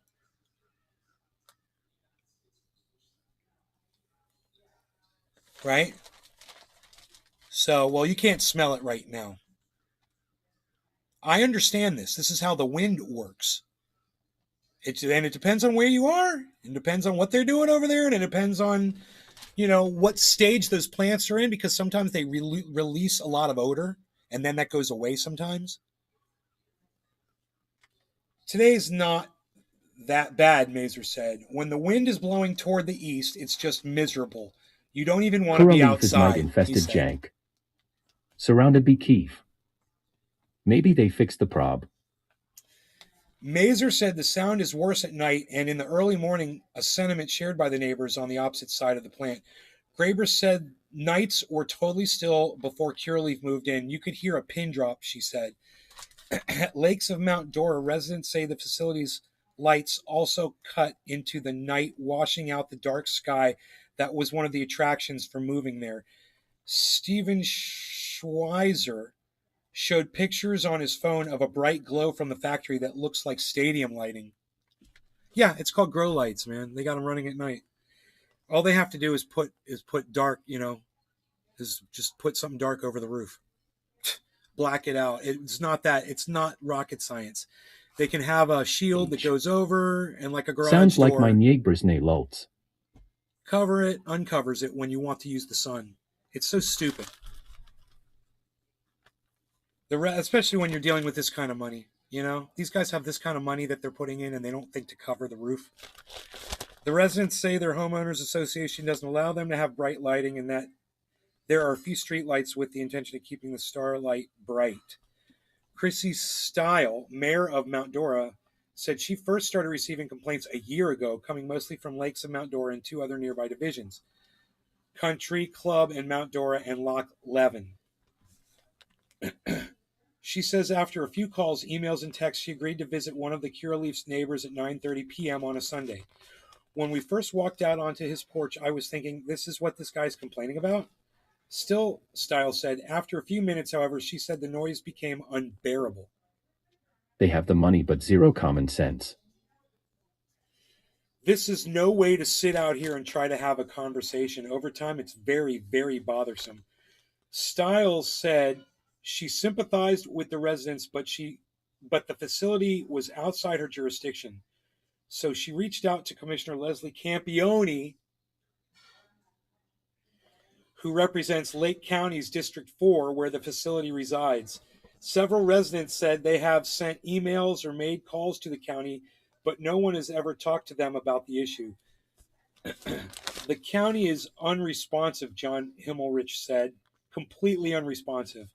However, Stiley said Campione told her the county's hands are tied on the issue as well. Medical cannabis facilities are regulated by the state, preempted from city and county ordinances.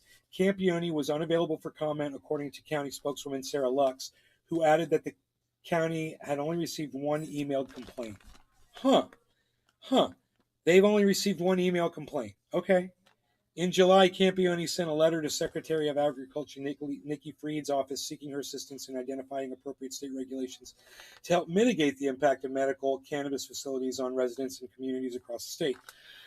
Lux said it was unclear if Fried ever responded, but there is some question as to whether the Department of Agriculture would have jurisdiction over this facility. The Office of Medical Cannabis Use under Florida Department of Health oversees cannabis treatment centers. Okay. It's the Office of Medical Marijuana, just so you guys know. That's what it's called here in Florida. They're a bunch of racist cunts, too. The statutes governing medical cannabis cultivation, however, also indicate the Department of Agriculture must approve any pesticide use in the facility and work with the Department of Health on regulating the medical cannabis industry. God, I should go through this article and count how many times he used this racist word marijuana in this article. And then write a letter to the editor. And they'll post it. They'll put it in the paper.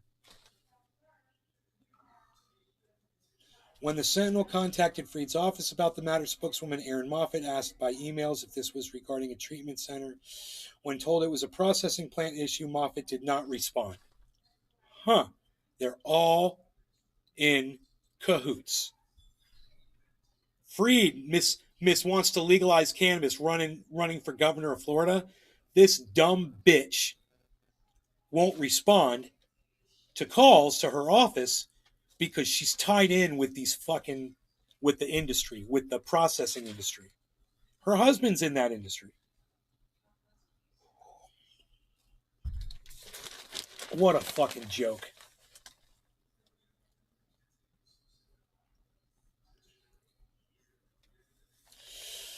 In an unsigned email, the Department of Health, headed by Surgeon General Joseph Ladapo, said complaints concerning cannabis facility noise, lights, odor, etc. would not fall under Department of Health. It's just people passing the buck. That's all this is. Adding that it could be a county matter. Alexa Kuchta, a spokeswoman for the Florida Department of Environmental Protection, said in an email that the Agriculture Department has jurisdiction over cannabis processing facilities and that zoning complaints should be directed toward the county. How funny is this? However, due to the nature of these complaints, DEP is planning to visit the site to assess facility operations and ensure there are no DEP permitting requirements or compliance concerns with environmental regulations, she wrote. The residents want to make it clear that they aren't against the cannabis business. They want answers about how this kind of intrusive production was allowed to take over what was a quiet agricultural area. Yes, it's an excellent question. And it needs to be addressed. If they want this industry in this state, then they've got to be better, neighbor Judy Griswold said. They're not good neighbors. Wow, that's how they ended the article. Want to reach out? Email. You guys want to reach out? Get ready, write it down. Email tfrazier@orlandosentinel.com. Follow Tiff Frazier OS on Twitter. Hey, man, it's TFRASER @orlandosentinel.com. I'm going to count the number of times that he, including in the title, okay? Let me get a highlighter pen. I'll ask my mom if she's got one. Oh, Mumsy, Mumsy. Mom.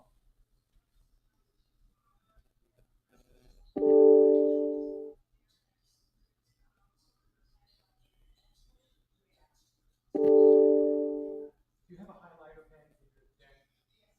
Where would it be?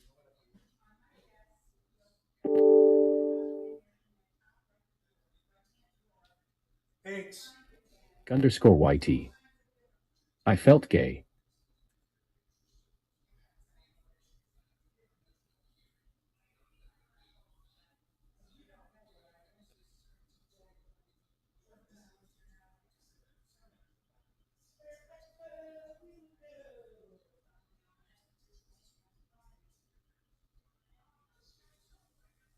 Thank you. All right. So, wow, my monitor turned off while I walked away. Okay. Here we go. I'm seeing a bullish diamond pattern on BTC chart. Billy Ballantyne. Nice, Keith. My sun is rising and I'm in your same time zone.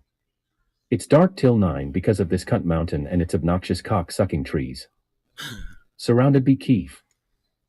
Might have a breakout to the upside, 20K plus. A bullish diamond pattern. Okay, Keith. Did you come up with that on your own? All right, here we go. We're going to go through this article, and everywhere we see the word, the racist word, we're going to highlight it.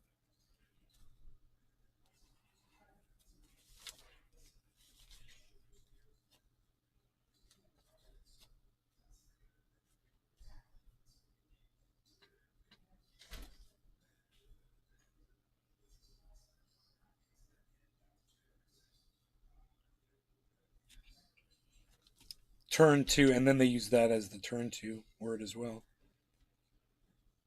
And we should do this one as well. We're going to do both.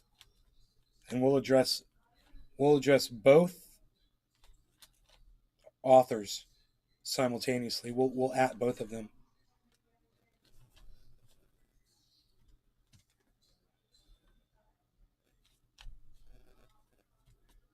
To be Keith. I'm comparing the pattern on the chart to the hundreds of examples of the diamond pattern. Because you're crazy. Crazy, crazy. Okay. Valentine. There's a turtleish ruby pattern on the Dink Doink chart. It's like turtleish. All right. Surrounded by Keef. LOL.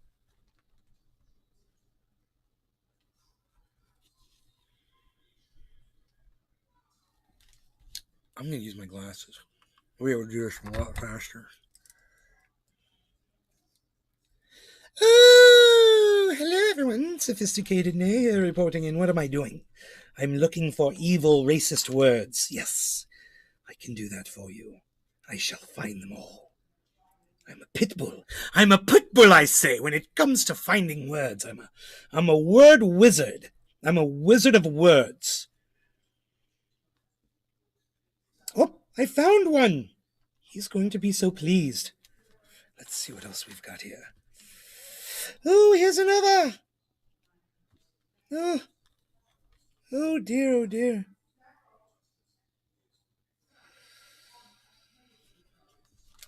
Oh, here's another.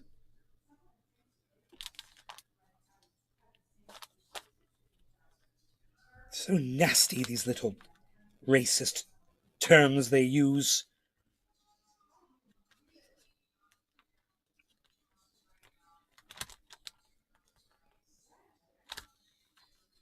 We'll hurry through this as quick as we can.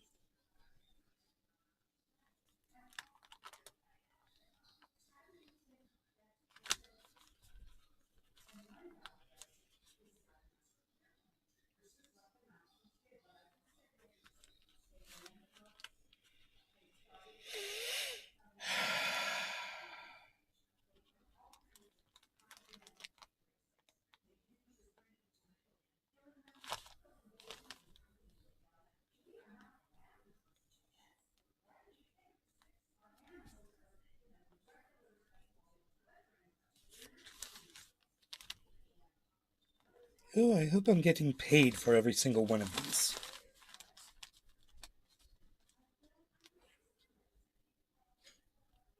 Alan Daisy. Beazle.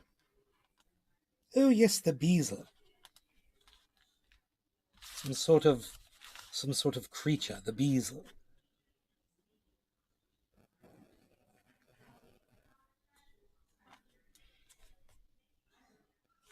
Surrounded by Keef. It's fucking nice out right now. 72 degrees in the desert.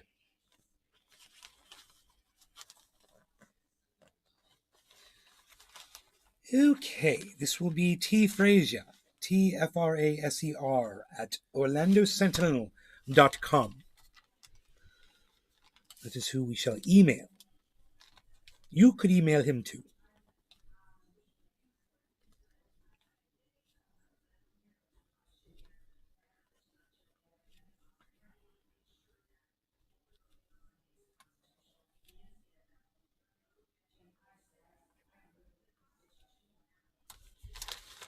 This article is full of racist terminology.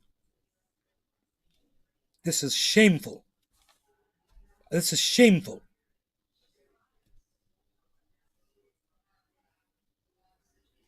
It never seems to end.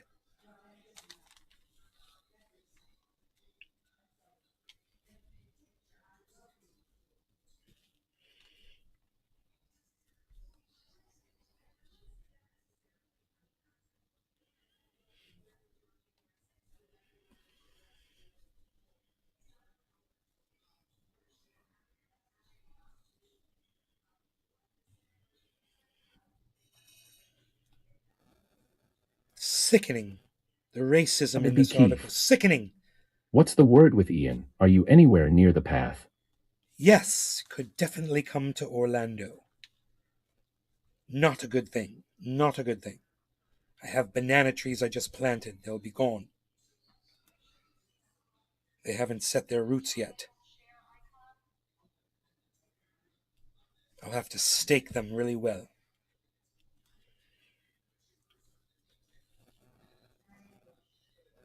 Oh, this racism. It's sickening. Look at all of this racism. More racism. More racism. More racism.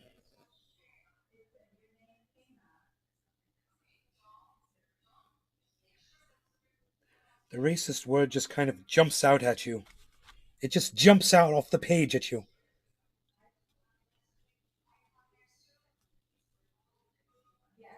I'm getting really good at spotting it.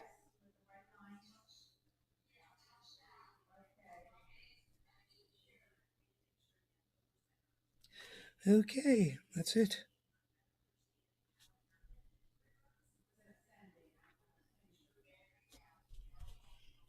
We're also highlighting the word pot. That is negative. Oh, that was a lot. There's a lot of racism in that article. You agree? And then, of course, this one has its share of racism as well. Here, I'll show you the whole page. I'll show you the whole entire page. Oh, yes, of course. Of course, of course. I don't need my glasses. Colin Daisy. See all that. I agree. Wow. Can you believe that, man? They even use it as the word to find the article with. The keyword. And then, don't forget the front page had a little bit of that going on too. There and there.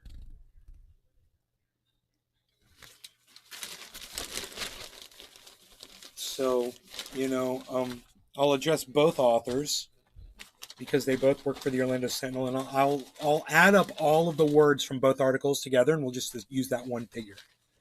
So I got 1, 2, 3, 4, 5. 5 there. 6, 7, 8, 9, 10, 11, 12, 13, 14, 15, 16, 17, 18, 19, 20, 21, 22, 23, 24, 25, 26, 27, 28, 29, 30, 31, 32, 33, 34, 35, 36, 37, 39, 40, 41, 42. I would call their bosses. 42. No. This is just a level. This is just ignorance. I'm going to teach them. They just don't know. They don't deserve to be fired. They just need to know that they exhibited 42 instances of racism, and they need to understand why it's racist and how that can easily be fixed by just using the word cannabis. And that will also further the cause of getting access to everybody. Absolutely. Using that word helps. Using any other word hurts. It's simple, basic, psychology, basically. When you're using negative terms for something, people have a negative view of it. When you use positive terms, it gives them a positive view of it. I'm not saying to get them in trouble. To tell them their employees need a lesson. Yeah, well, I'll just do a letter to the editor and address both of them, and I'll at them, and so they'll get a copy of it. It's like Star Wars. Fear leads to hate. Hate leads to racism. Racism leads to suffering.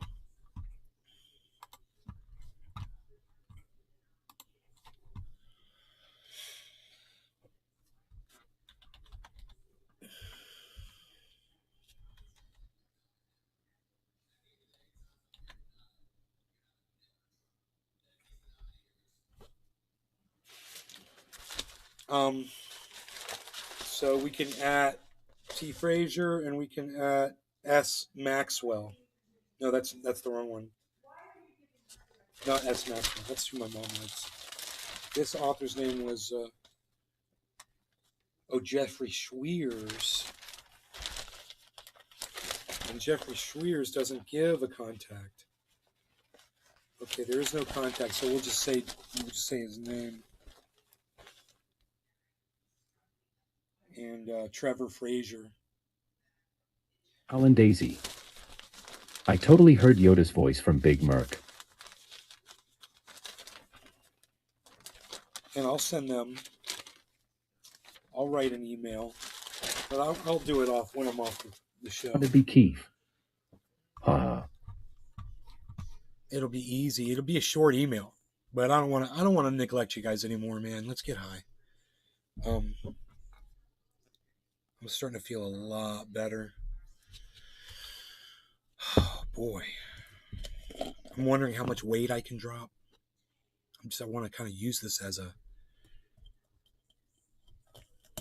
opportunity to lose weight, you know? To be Keith. Happy belated 420. Happy 420?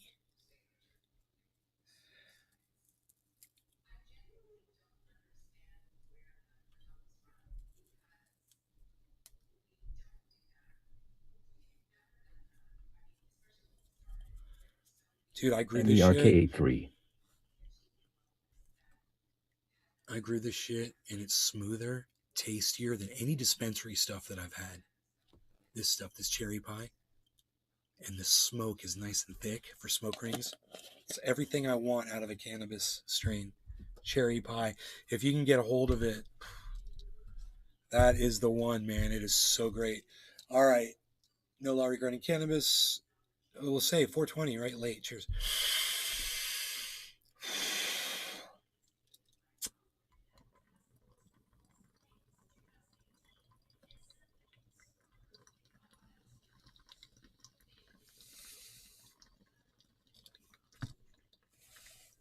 To be Keith. Cheers all. Smooth as silk.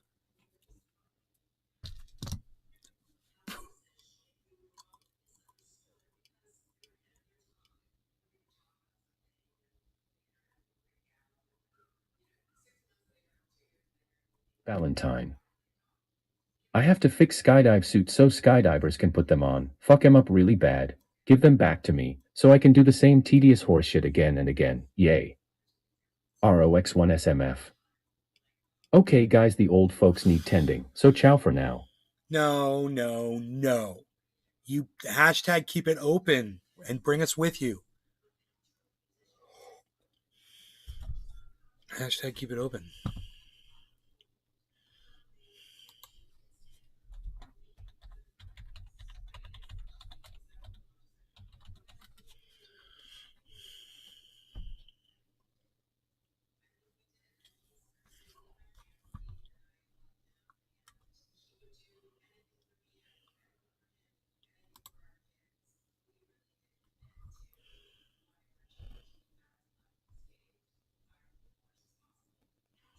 To be Keith. Ciao rocks hashtag keep it open. Big MERK83. Hashtag keep it open hashtag Bluetoothy phonies. ROX1SMF. Kisses.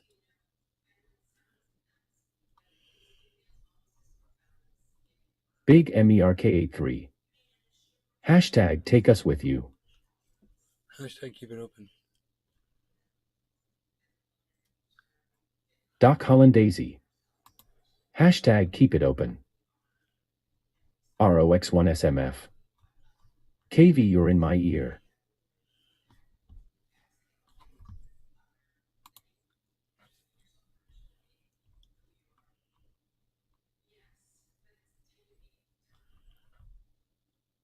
Submit a letter to the editor of Orlando. If you guys want to do this, if you guys want to send a letter to them, and you can, it's insight@orlandosentinel.com. So you can send it to them and send it to that author and at least write the other author's name in there. Hour went fast. If you guys want to do that, insight@orlandosentinel.com. Big MERK83. Hashtag tour for the poor. They've also got a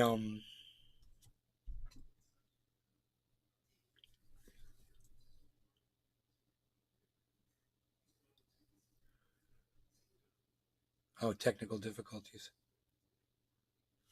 Oh, letters must be exclusive to the Orlando Sentinel. MERK83. Hashtag 2-hour show.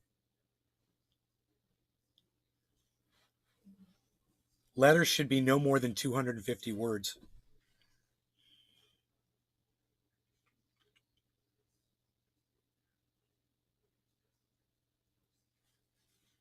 Okay. I could say it really quick. you know?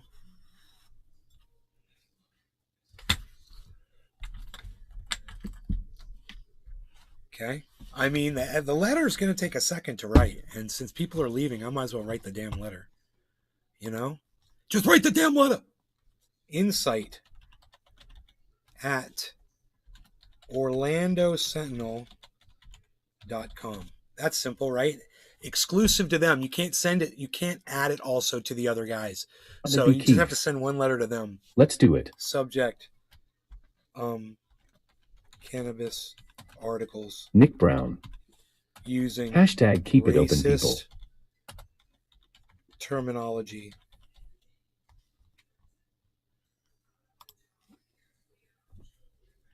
Yeah.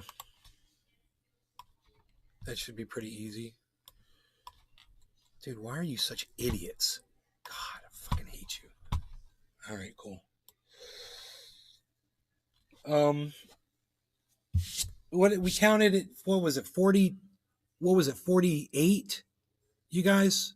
How many times did they use the racist terminology in that, or negative terminology to refer to cannabis? Did I say it was 48? No one ever said. Damn it. I don't know. I can't remember what the number was. Does anybody remember what the number of MERK83. when I counted them up? Can you put my email as a proxy voice to back your opinion, kinda like a petition? Billy Ballantyne. 48. Let AI do it. Okay. Like MailChimp.com, that would be hilarious. Doc Hollandaisy. 48, pretty sure. Big MERK83. Let's get all the trendies.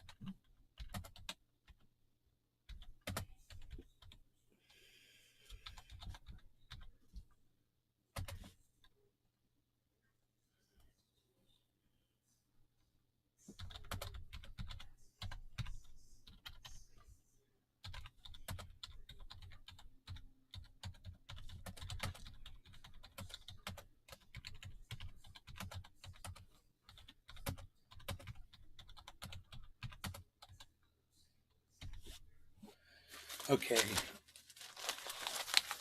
This was on page 4.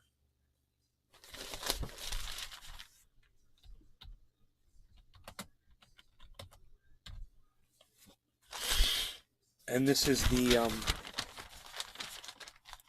well, it was page 3 and 4. The local pages 3 Daisy. and 4. I remember it was almost 50, right? And 4 of the Sunday edition of the local and state. Surrounded be Keith. I'm watching now when he section. counts. Okay. Surrounded be Keith. 42. Keith, you say it was 42? Okay, I'll count them again. How long could it take me to count to 42, right? 1, 2, 3, 4, 5, Surrounded 6. by Keith. 42 instances of racism. Doc Hollandaisy. 6. Recount. There's 6 on the front.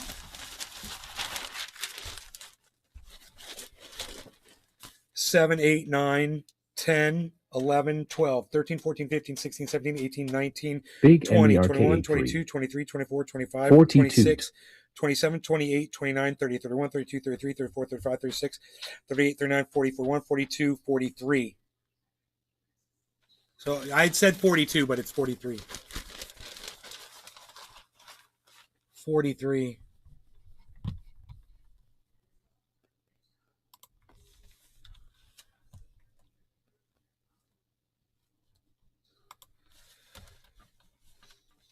The word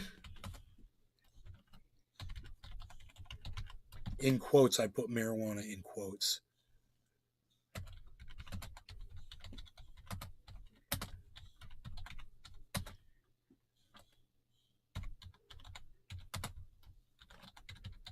Valentine. That's the answer to life, the universe, and everything. 40. 2. Big MERK83. 4T tree. Big MERK83. God, I'm making so many typos.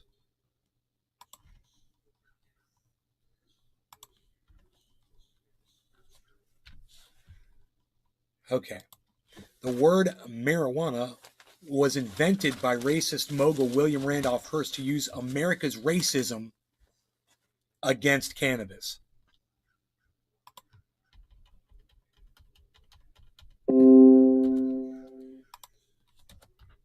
The word pot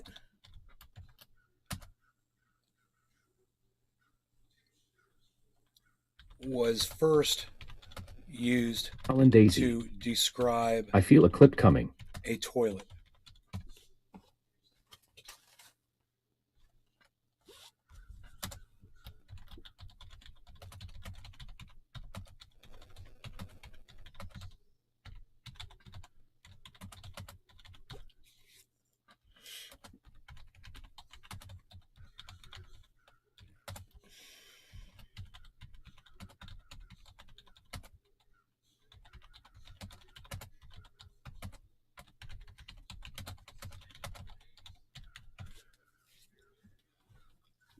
Sunday edition local state section from.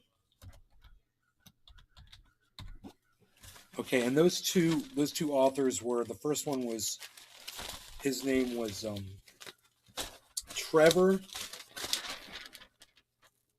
Jeffrey Schweers was the first one. Jeffrey.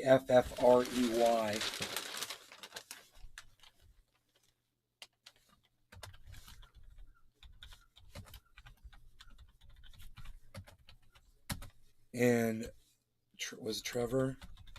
Was the second one? Fraser. Freaking Oracle show. Fraser. That drink with Delta 8 gave me a nice body high. Was very relaxed. All right, so there it is. I think I've written. Hey, Oracle, how are you doing, buddy? Delta 8 gave me a nice body high. Was very relaxed. Oh, good, man. I'm glad. How long did it last?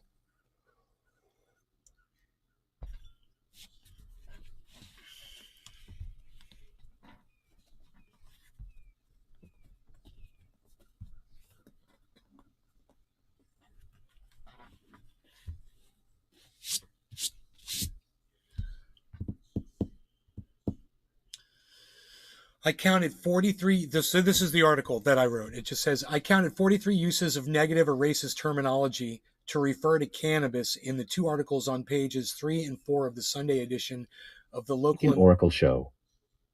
2 to 3 HRS and the slowly faded. That sounds like normal edible. That's good.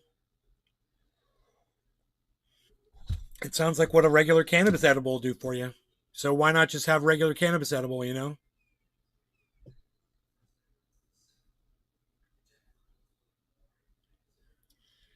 Seems like the only benefit of you doing that is you're risking whatever fucking chemicals they're using to derive the Delta 8 from, you know? Hey, freaking Oracle is here. PSSH Unreal. Joey Maloney. It was 43. It was 40. No, it would have been like 42 with 2 pots. They used the word pot twice. But, or no, 41 with 2 pots. 41 with 2 pots. Blue 313 Setsfin. GM. The freaking Oracle show. Because our laws here are at 10% only, no law with Delta 8. Your laws suck my dick with your fucking 10%. Fuck your laws. Okay? That's no slight at you because I love you. Billy Ballantyne. You know Delta number 2. Fuck your stupid Poop 10% cannabis. laws. Whatever the I fuck hate that it, is. the thought of it, and clear head it leaves me with. Icky. Delta number 2. All right, so let's get through this. I Mr. want to read Blue this letter. 313 Setsfin. Is it really? Cheers, NF. I can't keep up with you. Okay. No law regarding cannabis. Cheers, Bad Blue Jaws. Can't leave you hanging. The freaking Oracle show. They re-changing 5HE laws coming G up though. Okay. Doc Hollandaisy. Hey freaking Oracle.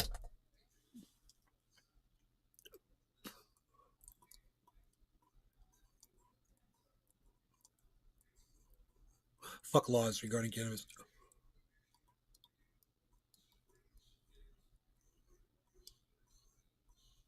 Billy Ballantyne. When will we get 5G cannabis? 5G cannabis. Okay, so here's my article. I counted 43 uses of negative or racist terminology to refer to cannabis in the 2 articles on pages 3 and 4 of the Sunday edition of the Local and State section from Jeffrey Schweers and Trevor Frazier, from authors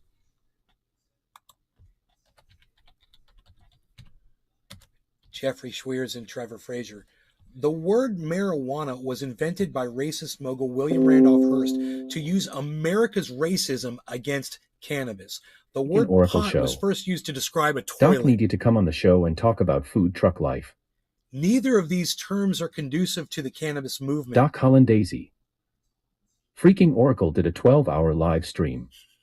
Champ. He's a monster. While I was in bed with fucking stomach flu. The word pot was first used to describe a toilet. Neither of these terms are conducive to the cannabis movement. Please consider using the word cannabis in the future. What do you guys think?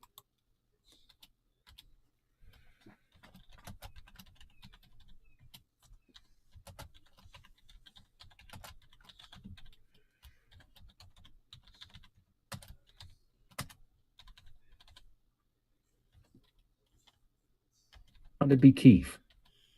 Cannabis movement.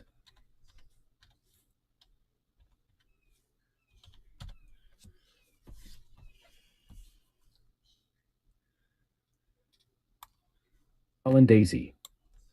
Can you read it one more time for the clip? Surrounded by Keefe. Maybe rephrase that without movement. J. Inman.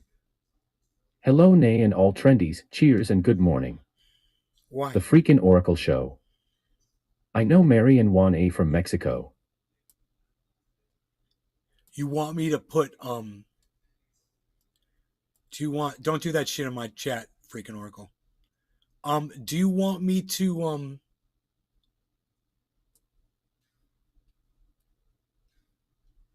put cannabis legalization movement, Keith, instead of cannabis movement?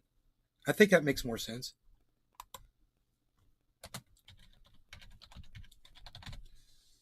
So, how was that? Okay, cool. All right. The word pot was first used to describe. Neither of these terms are conducive to the cannabis legalization movement. Please consider using the word cannabis in the future. You know, unless you're not trying to help, you know, that is unless Orlando Sentinel is not on the side of legalization. You know, I could put that in there too. That'd be hilarious. You know, disregard all of this if you guys are anti-cannabis, you know. To be key. So, very nice and concise. Yeah, all right. That's all right. Billy Ballantyne. The stream's on ADVR, you can just back it up, make the clip, then go back to real time. No, I'll go ahead and I'll read it again. You want me to read it again? It's just a couple sentences. Okay, here it goes. Here, I'll even mute the chat.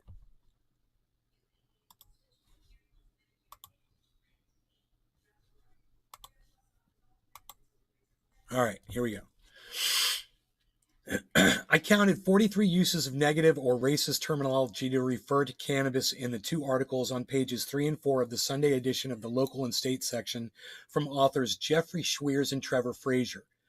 The word marijuana was invented by racist mogul William Randolph Hearst to use America's racism against cannabis. The word pot was first used to describe a toilet. Neither of these terms are conducive to the cannabis legalization movement. Please consider using the word cannabis in the future.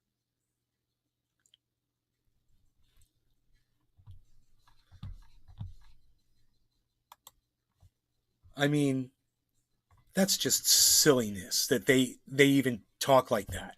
It's just silly.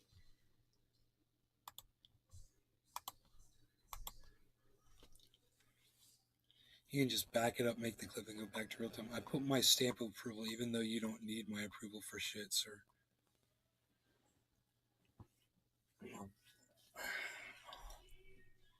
Ballantyne. Very nice, informative, and clean. Yeah, I bet they'll put it in the paper, too. I bet they're going to put that in the paper because they're very controversial, man. They always put, when someone disagrees with something they say, they love to put it in there. And that's two of their authors, man, writing all that shit. I'm not attacking the story. I'm attacking the words they choose to use, you know?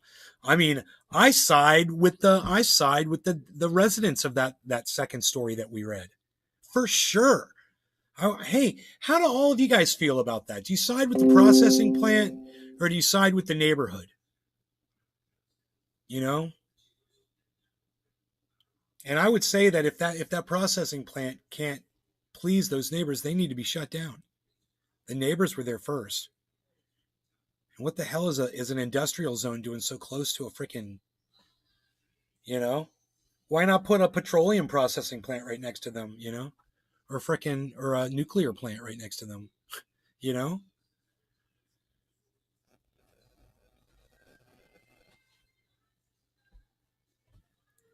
How do you guys feel? Where are you guys at with that?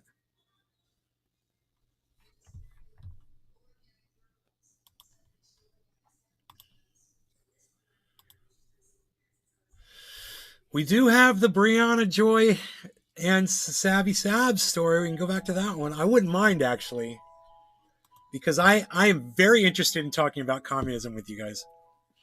So, to be Keith. Same as you, they needs to fix their shite. There's just so many problems with denying that communism exists. Because if you deny it exists, how do you champion it? So let's define what communism is, right? It inspires class warfare. It's a form of government that encourages class warfare and provides the form of work that the government deems appropriate for each individual, what they're suited for. Good clip, brother.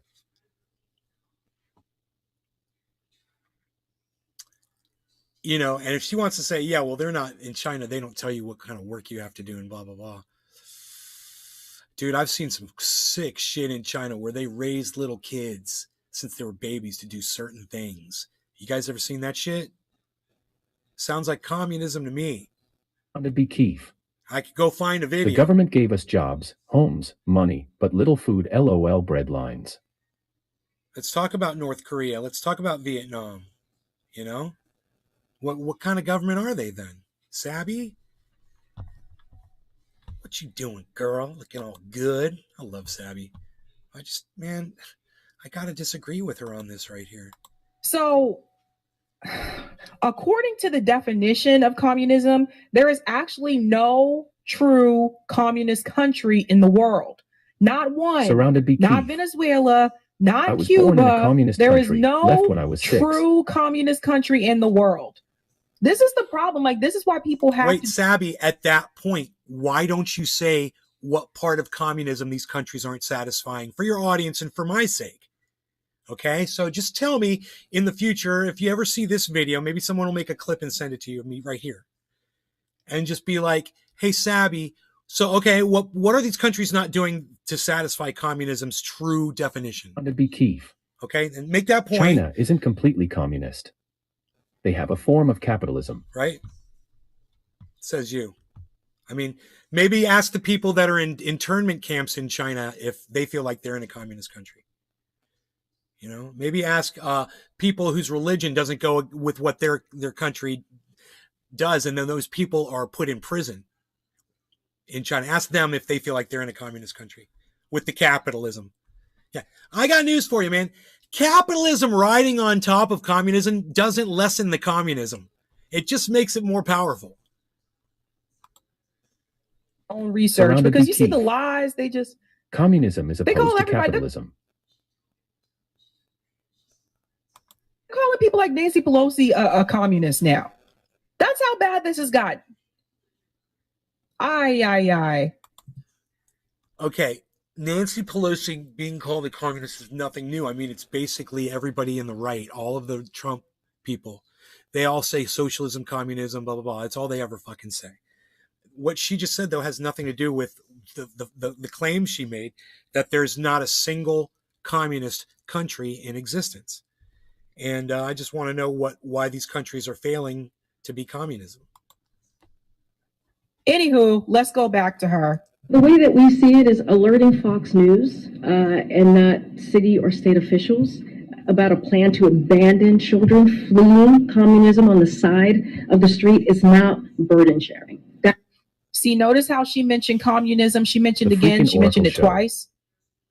So when it comes to the word communism, and we're going to talk about this in the call-in segment tonight, both the Democrats and the Republicans demonize the word and they misuse it. I got to get the chat up here. Did everyone hear that? When it comes to the word communism, both the Democratic Party and the Republican Party demonize the word and they misuse it. That's on purpose. That is not the definition that we see of burden sharing. It is a cruel, premeditated political stunt. That is not what that is what they are doing. And so we're always happy to have conversations about ways to further improve border processing, and we could be doing more. Joining us now to discuss his reaction is co-founder of the Revolutionary Blackout Network, Nick Cruz. Glad to have you with us, Nick. Okay, the freaking Oracle show. Maybe it's the way society has moved. So he's wearing a collared shirt. I don't know if it's a long sleeve. But it's just so casual. Oh my God, I don't know what he's wearing. I just wish he had put on a jacket and a tie, man. You know?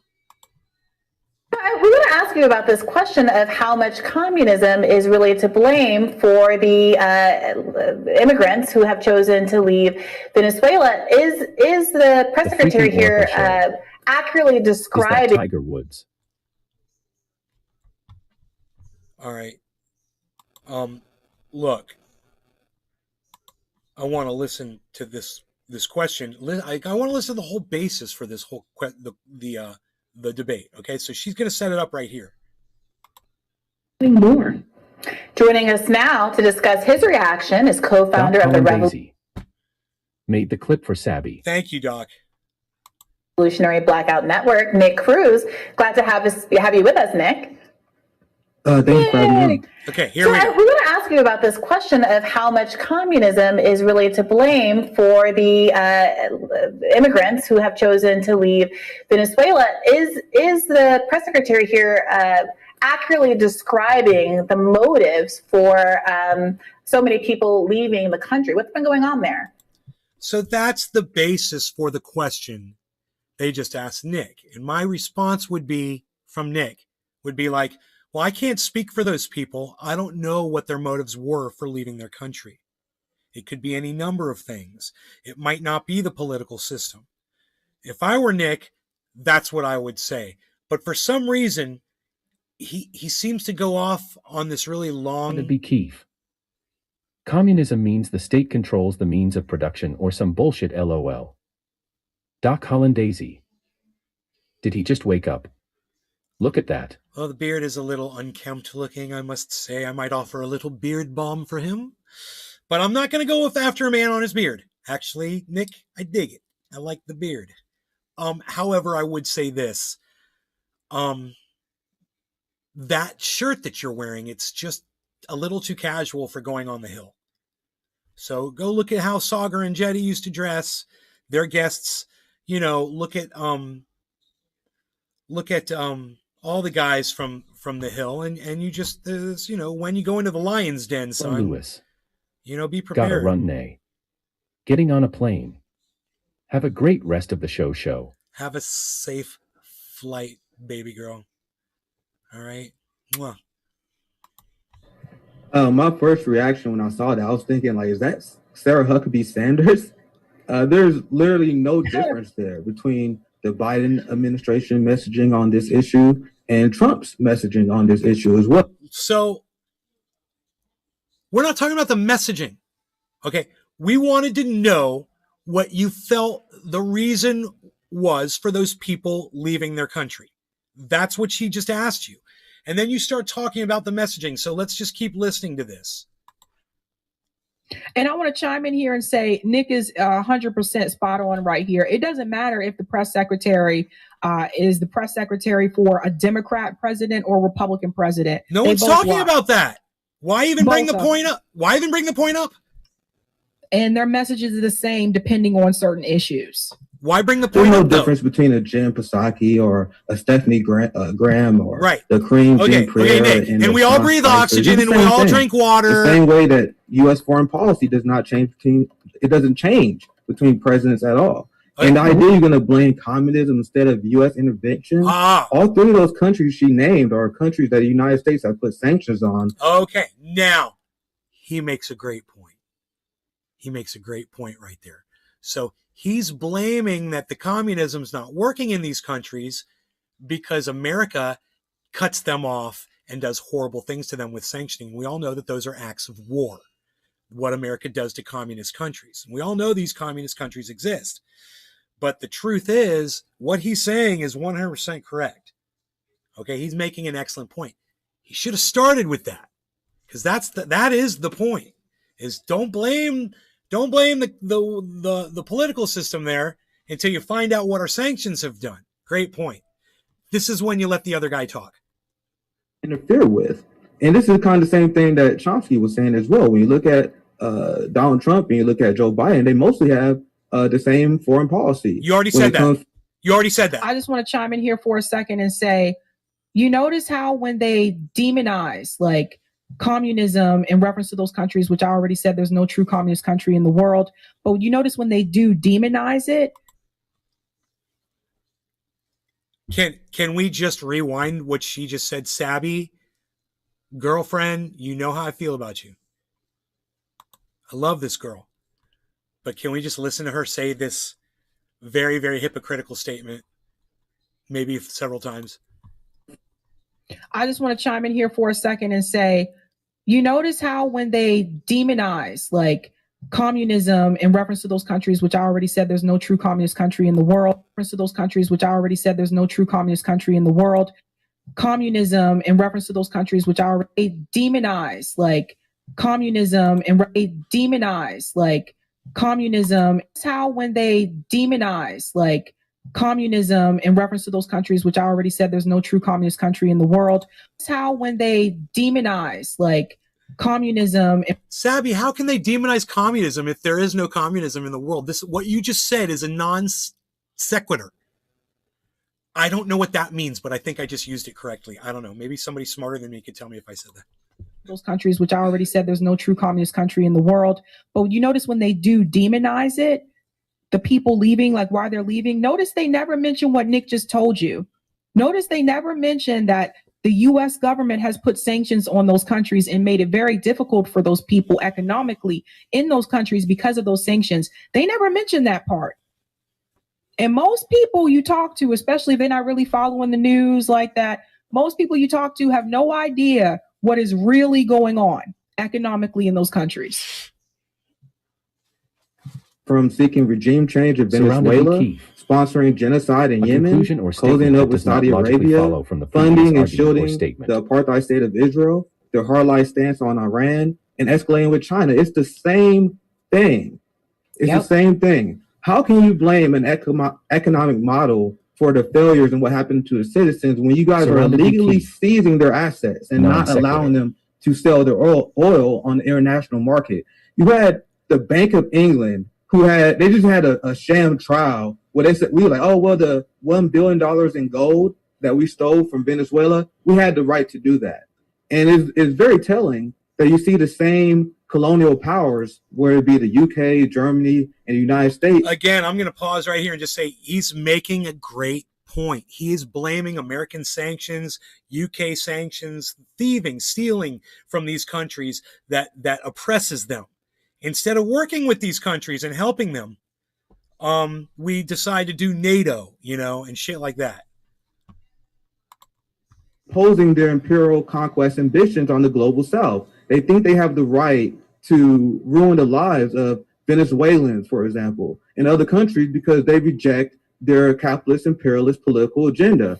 The Venezuelan people 100% knows what's going on. That's why Nicolas Maduro is stronger than ever. And this is another example of U.S. sanctions failing. They know the United States government is trying to take them down to install far right-wing fascists that is mostly white, that is mostly bourgeoisie, that has been waging an active class war against Venezuela. When you look at Nicolas Maduro and the socialist revolution that started 20 years ago, that is mostly supported by Black, indigenous, and poor people. And you have the white bourgeoisie who in charge of the media, who run all the companies. They have been waging a class war backed by the United States, backed and supported by the United States.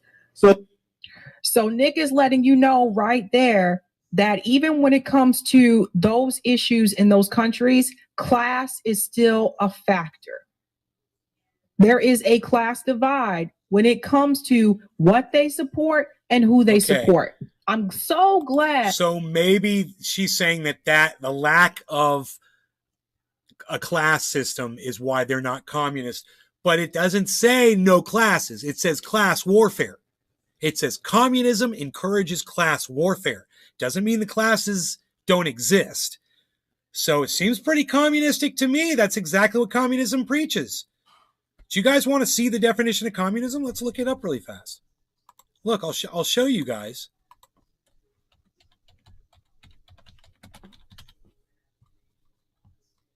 Okay, there it is. All right, here it is. Right here, okay?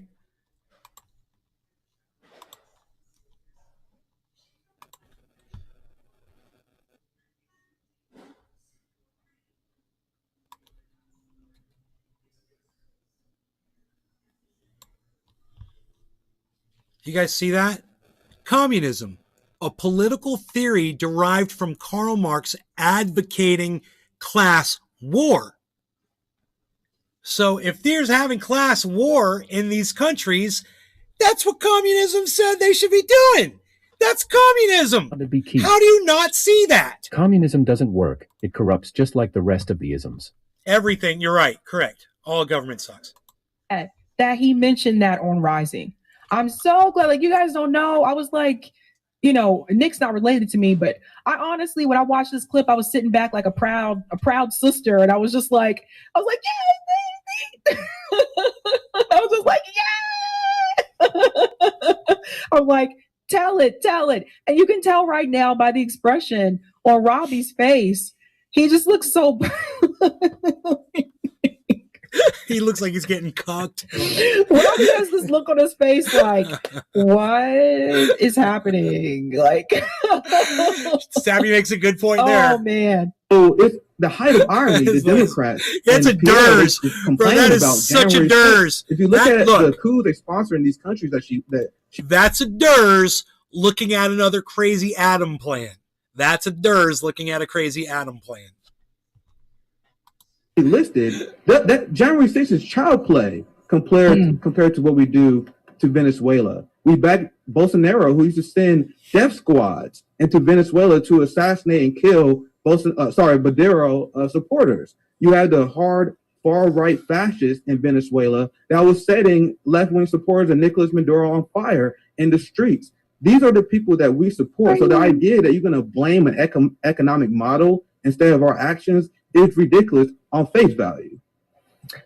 That's right.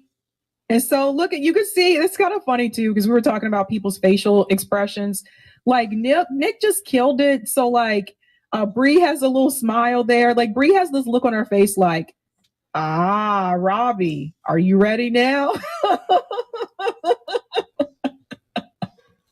Robbie's like, okay, let me go ahead and see if I can take this to task. But yeah, you really can't blame the people from those countries. The fact that the United States government has pretty much destroyed the economic systems in those countries. And then we want to blame the people for leaving those countries wanting to come here. Okay, look, I also oppose many of the policies you just mentioned, the support for regime change. I would get rid of all these sanctions too. But like, let's not gloss over the long history of corruption and political persecution by left. No, because you just glossed over everything that Nick just said. And that's not right, because Nick made such strong, valid points. They commanded a response. You went right past them, and now you're talking about regimes in all of these countries as well, under policies that have totally immiserated Cuba and Venezuela. I have to pause right here at this moment. Yipper99 says, tap out, Robbie, tap out. I had to pause at this moment because as soon as, and JB probably felt this way too, I think JB's in the chat, as soon as Nick made that smile, I was like, oh, Robbie, he coming for your ass now.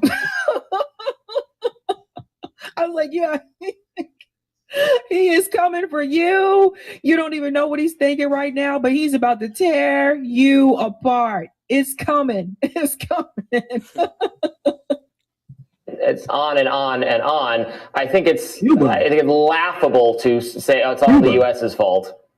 So Cuba has a higher life expectancy than the United States, a higher literacy rate, a much better healthcare system, despite the fact that the United States stole billions of dollars from them. So I'm asking you, Robbie, what's the excuse for the United States? Of course, there are always missteps that governments make, but the United States is the richest empire. That was a mistake right there when he made that laugh. No. It wasn't a mistake right there. Because what Nick just said was laughable when there's 96 million deaths under communism. You can't deny it. And to just sit there and act like it's not a thing, it's not like he didn't have a point to laugh. It was laughable. So go back and listen to him, what Nick says before the laugh. The United States stole billions of dollars from them. So I'm asking you, Robbie, what's the excuse for the United States? Of course, there are always missteps that governments make, but the United States is the richest. Of course, there's always missteps that governments make.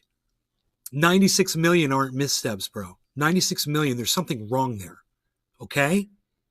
So he's got a point to laugh, Sabby. I'm just saying. This is called team playing here. This is what she's doing. She's playing on her team now. She's totally not paying attention to just what happened. She's in denial about communism too. She says it doesn't exist. Now she's going to defend it. That was a mistake right there.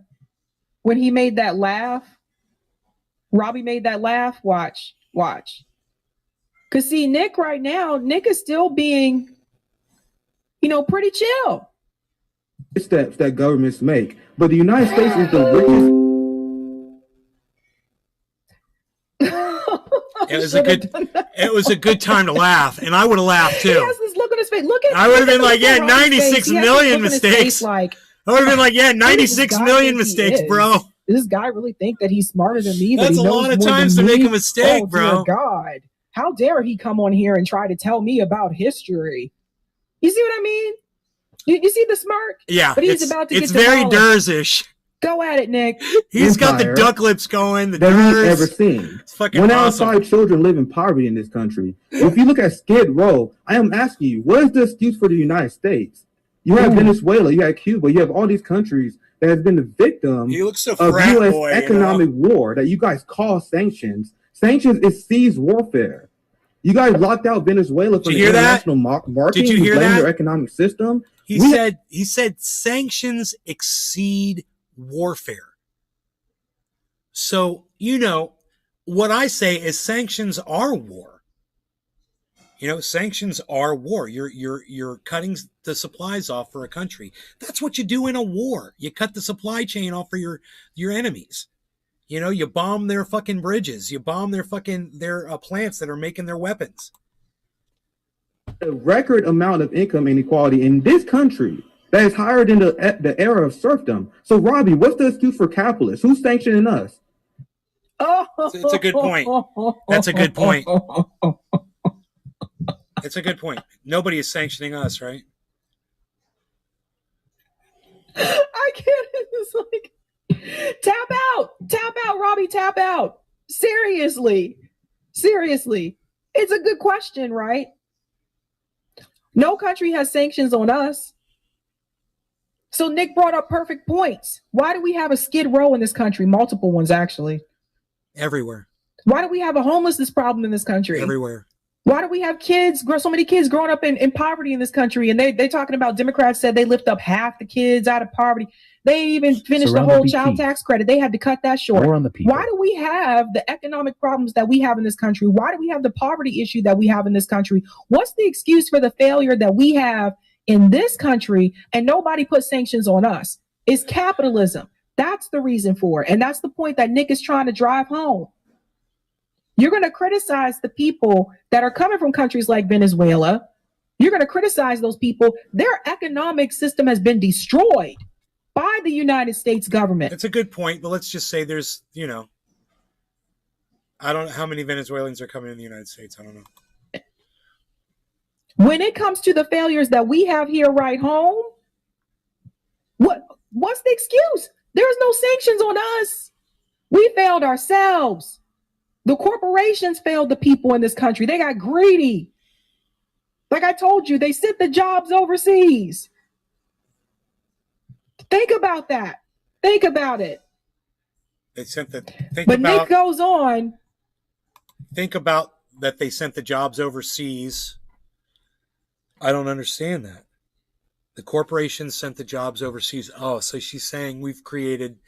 Because these people don't have jobs, because there's no, factory jobs. They can't put together iPhones and shit. Because we sent it all to China and Taiwan, Japan.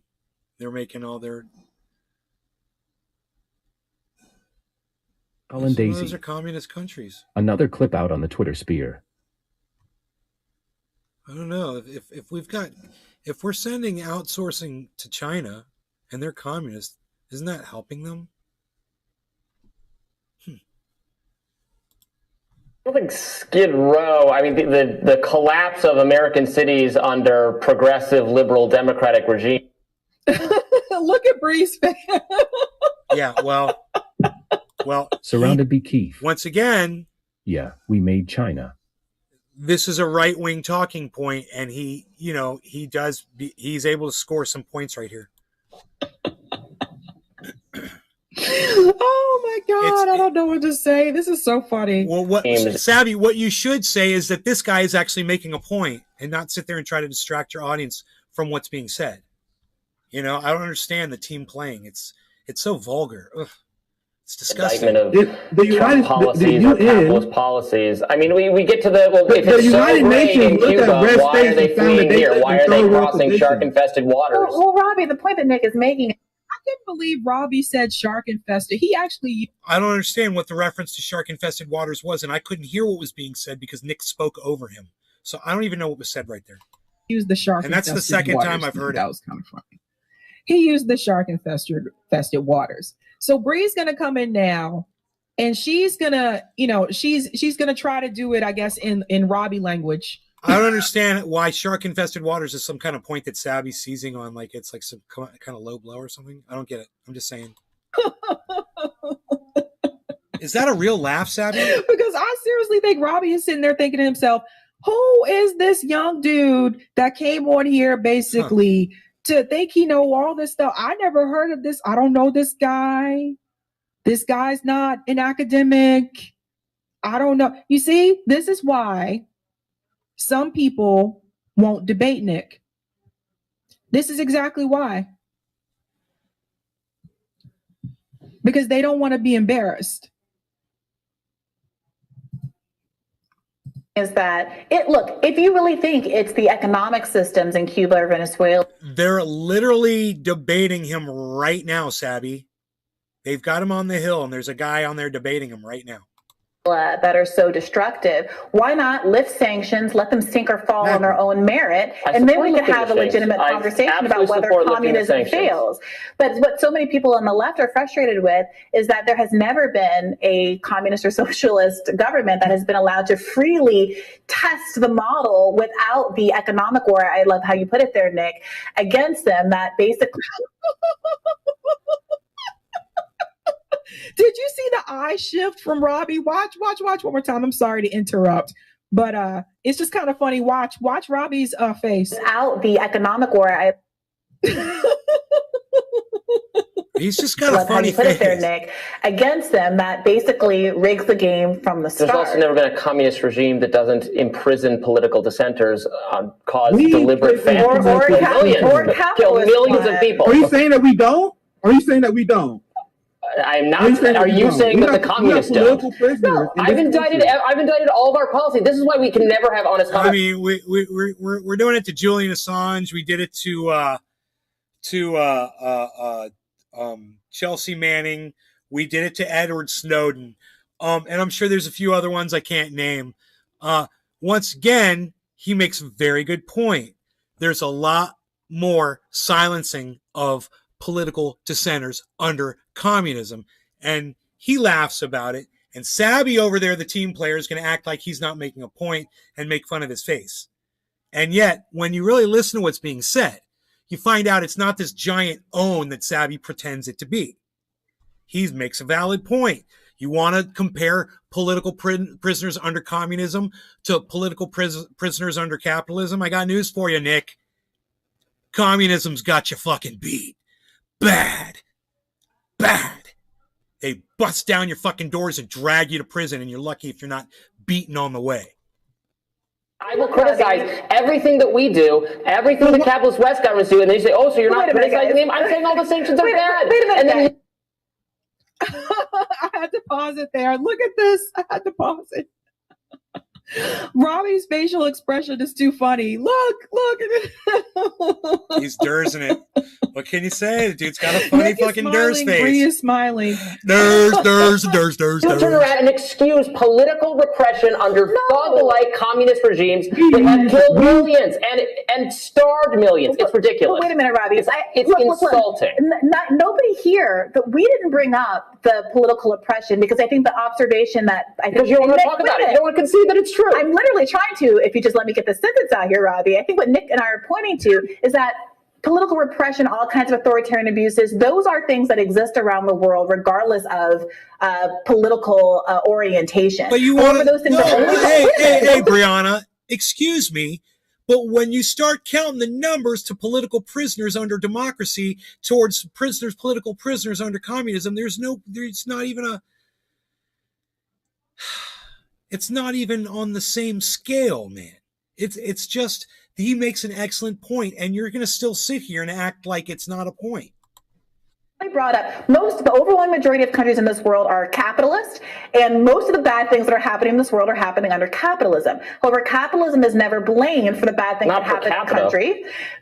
Everything that happens in a communist country, per Karine Jean-Pierre's statement, is attributed to communism. You're talking about per capita. America has the largest number of people incarcerated, living in cages, in jails, and anywhere else in the world. Not per capita, but period. Despite not being anywhere near the largest country in the world, we have more people in jails than China. And you can say and dispute Chinese numbers and what's true and what's false and blah, blah, blah, blah. But nobody can dispute the fact that we have an unprecedented and enormous mass incarceration problem.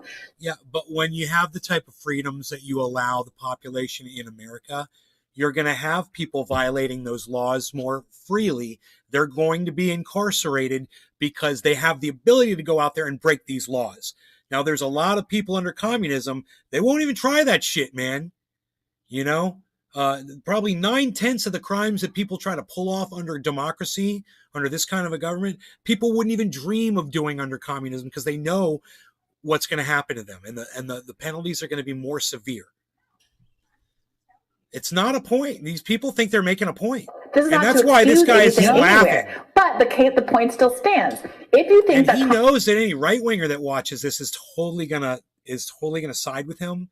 A right-winger, definitely, because they're going to be completely anti-communism.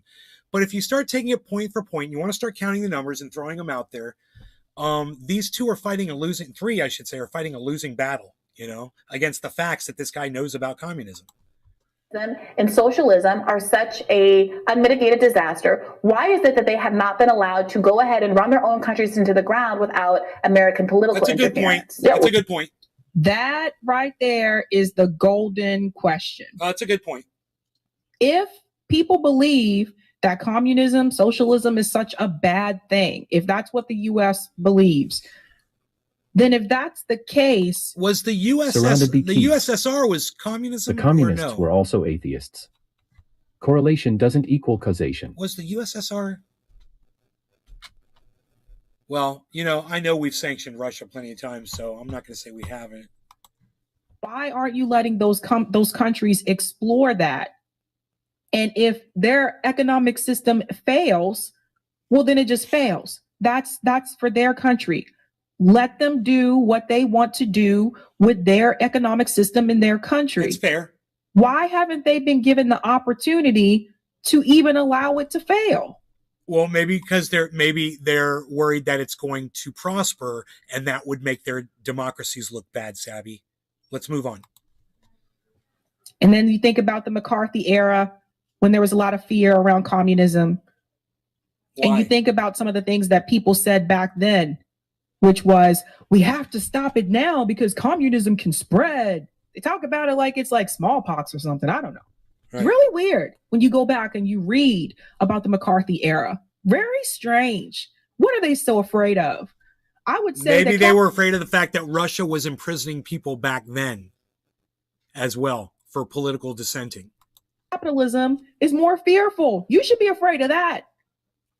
You should be more afraid of capitalism than you are of communism. That's how I feel. Because I know a lot of people that have lost, not everything, but a lot of people that have lost their jobs, people that have lost their homes under a capitalist system right here in the United States. Communism goes against what America stands for. It sucks. I don't know what the answer is to that. But, you know, unfortunately, I know a lot of people, right, just like Sabby, that are doing really well. They've all got homes, families, jobs. They're living very comfortably. I know a lot of people. So, you know, you can say that, you know, a lot of people that are doing poorly under democracy, under capitalism, and I understand that, but just know that there's a counter narrative to that as well. Let's go on. We shouldn't have American political interference. Again, I agree. I say it every time on this show, but they would not be thriving on their own and have never thrived on their own. So you realize that U.S. state policy, when they put Cuban embargo on there, was to destroy the economy because they didn't want to show an alternative to capitalism. If you capitalists are so confident that communism will fail, why won't you leave it alone, Robbie? Why won't you guys leave it alone? I mean, I'm not in charge of the policy in the country, man. I would rescind all of the sanctions tomorrow. Look, I can explain one aspect of this. I've noticed that when the United States decided to intervene with the Russian pipeline, the Nord Stream 2 pipeline, and I said, look, you know, trying to keep another country from prospering and doing well for whatever reasons is wrong. We discussed it on this show more than a year ago when Ted Cruz was jumping up and down about Joe Biden appointees. You know, and ever since then, I haven't been able to find that fucking video. But my point was, countries shouldn't interfere with other countries. And it's you know, the United States doesn't just go after communist countries. They went after Russia.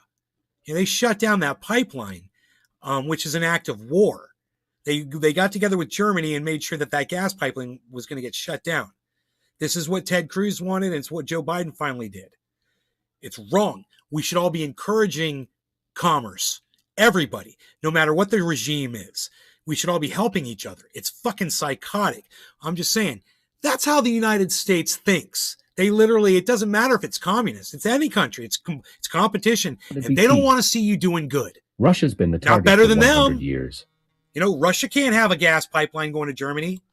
Well, and you can't claim that these countries are also authoritarian, because imagine what would happen. And you saw Democrats right now prosecuting January 6th protesters. You had the CIA literally sponsor death squads in Venezuela that try to overthrow the president. Do you know what the United States would do if we did the same thing?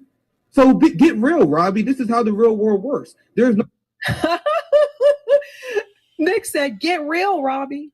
He said, "Get real." Surrounded by Keith. They want to run the world, but that just cracked me up. But it's true. Imagine if it's never it doesn't crack you up, Sabby. It's never done to us. It doesn't crack you up. We could tell that you're fake laughing right now. It's the weirdest thing. You don't need to do that. I mean, yeah, what he said was funny. You probably laughed the first time you heard it. No country is trying to overthrow our president. When have we seen this happen? Not once.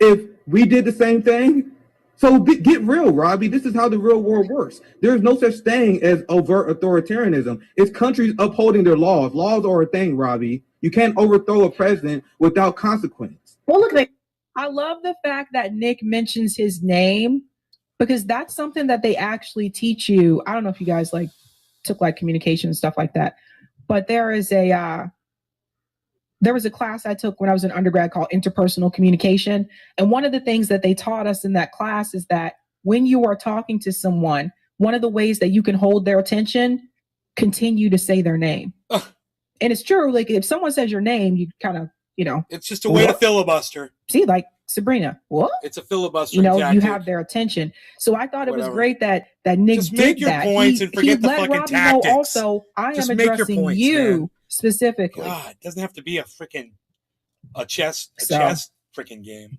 Let's go on. I'll go back a little bit because I interrupted. Authoritarianism. It's countries upholding their laws. Laws are a thing, Robbie. You can't overthrow a president without consequence. Well, look, and I think that Robbie does, you know, appreciate that. And I, to his credit, would if magically we're president of the United States, and maybe this will get him my vote. Robbie just reeks of Republican, dude, doesn't he? Oh my God, I hate this guy. I fucking hate him. But when he makes a valid point, man, I'll point it out. Would lift sanctions on countries like Venezuela, but it seems pretty clear that most people, frankly, regardless of political party in this country, most of our political leaders anyway, would not do the same. And I think it's a really interesting tell about their lack of confidence that all of their narratives around some of these countries would actually, including a lot of the migrants. So I would absolutely support and have supported forever ending the Cuban embargo. A lot of the Cuban migrants who come, one of the reasons we don't do that is there's tremendous political pressure on Florida politicians, on Florida Republicans from Cuban migrants who don't want to do that. Can you explain why that is? Please, the Nick. Cuban bourgeoisie that has been waging a class war, the same people who fled because Fidel Castro wanted to share the resources with the poor, they don't want to lift the Cuban embargo. Sounds like a little bit of a euphemism. No. Go to Cuba and ask the average Cuban how they feel about the Cuban embargo. So these class traders that moved to Florida, their opinion means nothing. They call them class traders.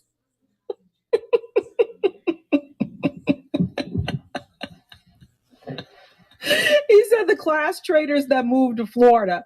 Yeah. No, that's true, man. That's oh my God. That was so funny. I'm sorry.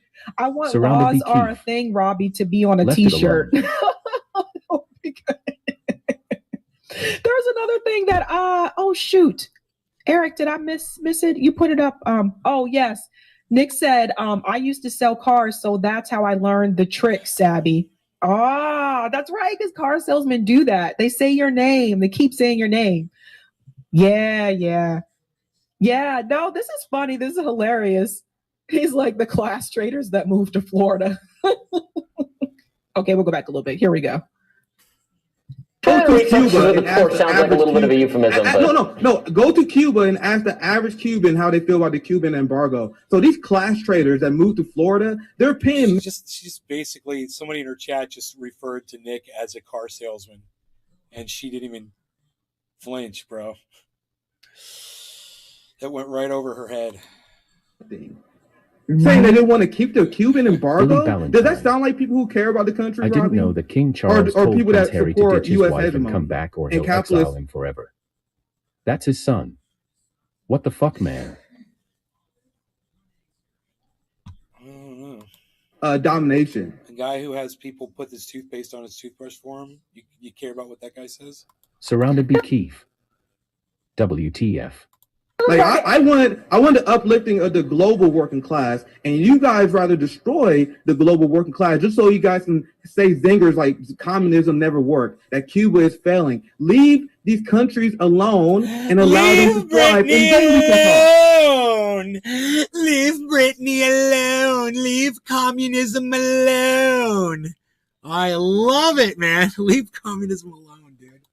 Until then, you have to explain to me, Robbie, what and capitalists domination. Like I want the uplifting of the global working class, and you guys rather destroy the global working class just so you guys can say zingers like communism never worked, that Cuba is failing. Leave these countries alone and allow them to thrive, and then we can talk.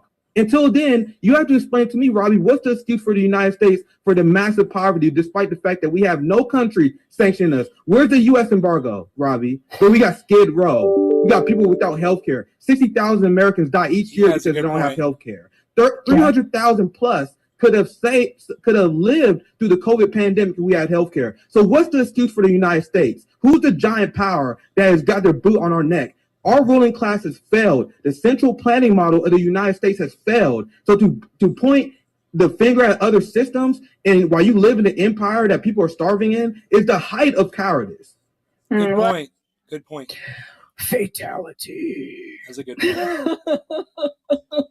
Finish him. Oh my God. It's not that surrounded by thief. It's well, not. that's a good question. Capitalism. What country is the one that it's the has same question you've been asking over and over causes again, and problems. you're not going anywhere except around in circles, and it proves nothing. And Nick has scored very little points, you know, and the argument is just stupid.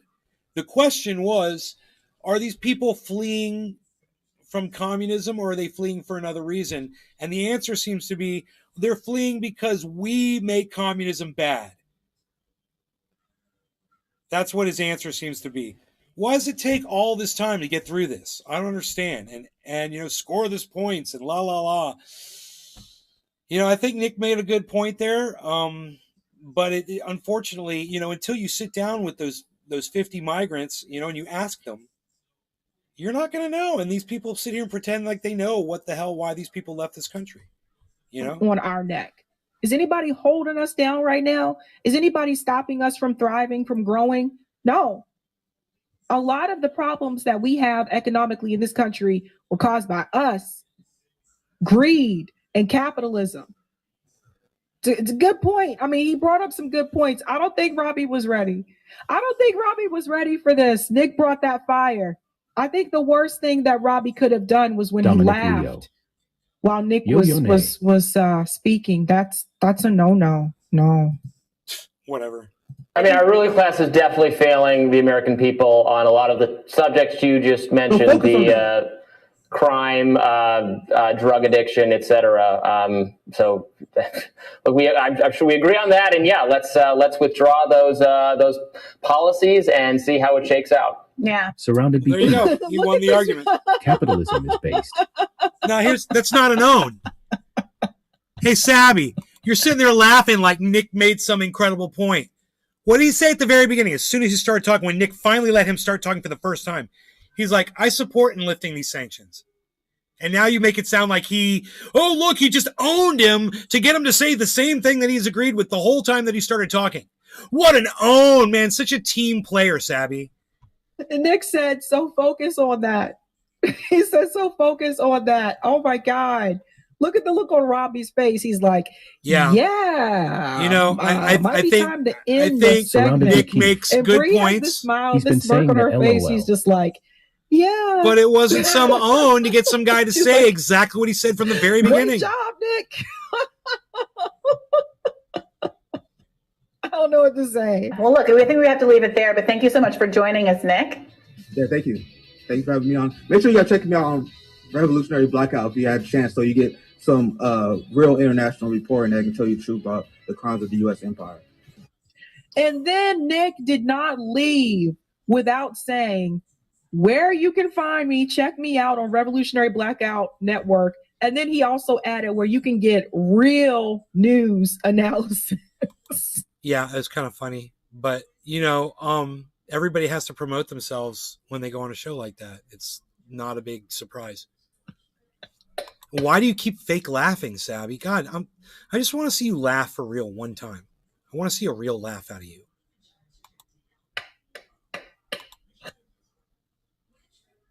This is just so phony, you know? It just plays out as phony. Look. I don't think Robbie was ready. I don't think he was ready for that. Surrounded by Keith. Yeah. Look, I've never seen her the only before. reason I'm doing this is because I love her and I don't want to see her become some phony, talking head on the internet. I want her to keep it real. And this fake laughing and the team playing and not being able to dissect an actual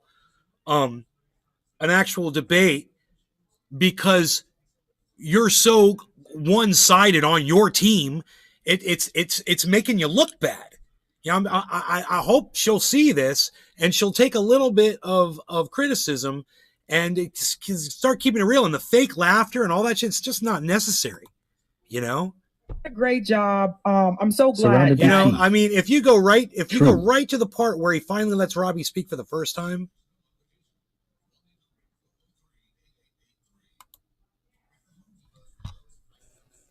The Venezuelan people 100% knows what's going on. That's why Nicolas Maduro is stronger than ever. And this is another example of U.S. sanctions failing. They know the United States government is trying to take them down. Countries, class is complaining about January 6th. It's kind of funny too, because we were talking about people's model instead of our actions. Has this look on her face like pretty much just oppose many of the policies you just mentioned, the support for regime change. I would get rid of all these sanctions too. Boom. And that was at the very beginning. It's the very first thing he says. Yeah, I don't like regime changes. I don't like the sanctioning. I agree with you. And if that is making communism not work, then we need to stop. Yep. But was it capitalism that made all those political prisoners under communism? He makes that point. Sabby never awards it to him. I think he said it like 3 times, LOL. Well, he had to, because people like Sabby just team play and they ignore what's being said. And that's why I like to do stuff like this, because it'll allow you to see, the truth behind what really happened. And I'm no expert in communism or politics or anything like that.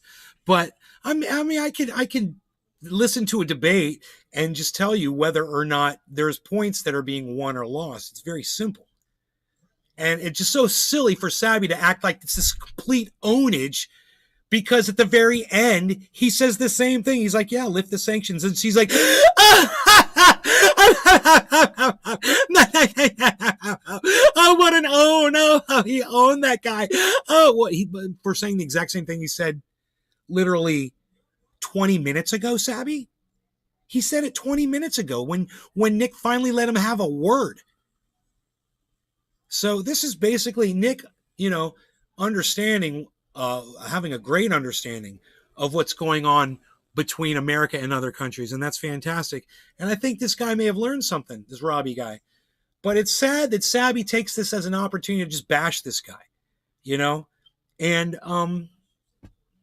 and just act like, and he didn't make any points and that he didn't have any validity in this conversation at all.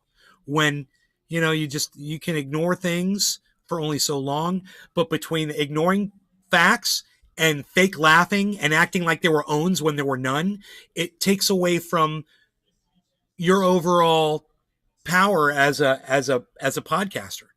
It does for me. And I'm just one guy, Sabby. The rest of your followers are probably going to follow you just like you follow Nick. And you can never say anything bad or do anything bad that's going to, that's not going to make sense. Everything you say makes sense. But, I love at the beginning of this video when she says communism doesn't exist.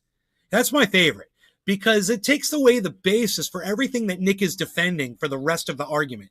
For the entire rest of the debate, he's defending communism, and Sabby claims it doesn't exist. She even claimed it didn't exist when defending it at one point. Yeah, I thought that was really interesting. So I'm going to hold your feet to the fire, and if I like you enough to spend this much time on you, I must think you're worth it. I want you to know that. I love Sabby. I think she's fucking awesome. To be Keith. Non sequitur. I like listening to her show. I think she's great. At the same time, Sabby, don't do the fake laughing anymore, and the team playing is bullshit. Just keep it more real. Don't do it for me. Do it for you. Just consider that for you. It'll make you such a better person. This fucking team sports shit, man. I fucking hate it. I fucking hate it. You know, if the ref didn't see it, it didn't happen. The only problem is all of us are the ref and all of us can see it for what it is. When you can sit here and pause shit, you know, and listen through to what's being said and how some things are being disregarded and the fake laughing. Oh my God. And the team playing. Oof.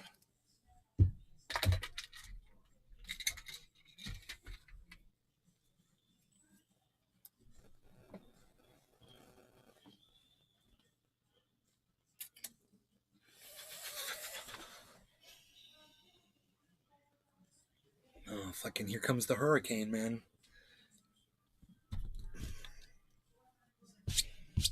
Go from a stomach flu to a hurricane. I need to put some stakes in the ground.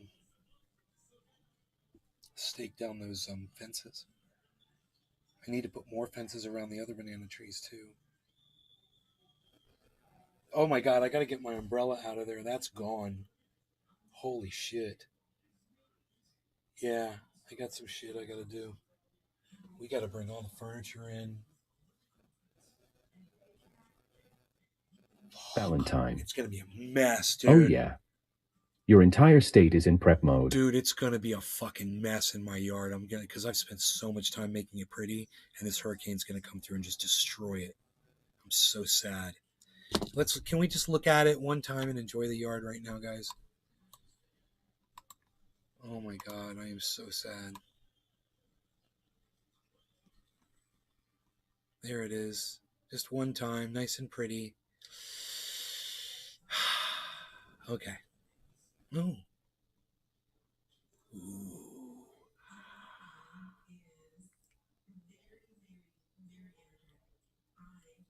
I like making funny faces. It'd be Keith. I'm about to smoke a bong hit. Someone clip it. Josh G. That Someone new roof is gonna make that hurricane a bitch. You clip it. Nick Brown.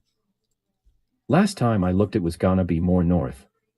But it's still very unpredictable. No law regarding cannabis. Cheers, everybody.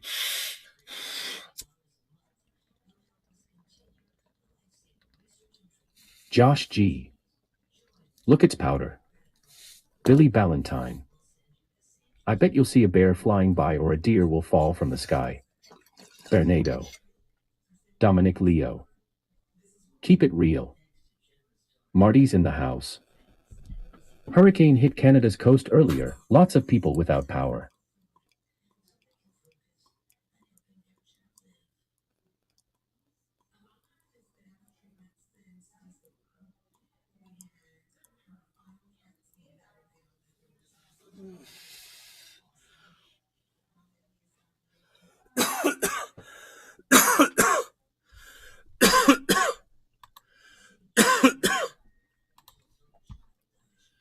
Oh my God, I feel so much better. Now to Ukraine, Billy Ballantyne. where voting is happening Where the fuck is again Cannabis today Coast? in what are being called sham referendums on joining Russia. So General Wesley Referendums Clark which came to are my home illegal here in this under neighborhood, and I international recorded law, his are Democratic taking National place in Convention 4 speech Russian-occupied at territories my in recording Ukraine. studio. So I President know him. Biden I met him says personally. The U.S. will never Me and- recognize results Anyway, of the vote. This right And here police in Moscow, well, is they're him. breaking He's up more coming on. protests today. A protest monitoring group says nearly 1,500 protesters have now been detained across Russia since President Vladimir Putin declared a military draft. General Wesley Clark is a CNN military analyst. He's also the former NATO Supreme Allied Commander and a senior fellow at the Berkeley Institute. Good to see you. So we're hearing reports of protesters being conscripted, men from small villages Surrounded by Keith. who are fishermen also Wesley Clark is being based. drafted. So does it really help the Russian war effort to have untrained soldiers in this fight? Well, I think we're hearing the fringes of this, Frederica, honestly. I think they are pulling in people who've had prior military service. I think there are people in there who can help their performance. And so you're going to have some on the fringes who may be resistant. Hopefully it's more than the fringes. But I wouldn't take any great good feeling about this. The point is that Putin has doubled down on this. He said he's going to stay in the war. It's not 300,000, it's up to 1 million. And Marty's in the house. Nova Scotia and P.E.I. Hey, Marty, did you guys catch that? So, wow, nearly 1,500 protesters in Russia have been detained in Russian demonstrations, blah, blah, blah. And he's like, yeah, I wouldn't put too much stock in that. It's not having too much of a negative effect on what Putin's doing. And yeah, you don't celebrate this. All this means is he's fucking stepping it up and bringing more people in. If he's recruiting more people into this war and getting more soldiers, that sounds like a problem. And whether or not there's 1,500 protesters that just got arrested. And that's the general's talking right there, man.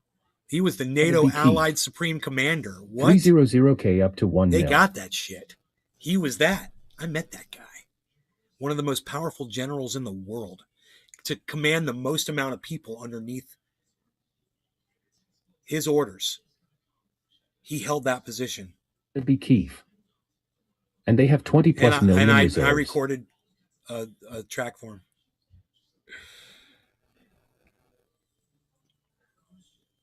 $20 million reserves.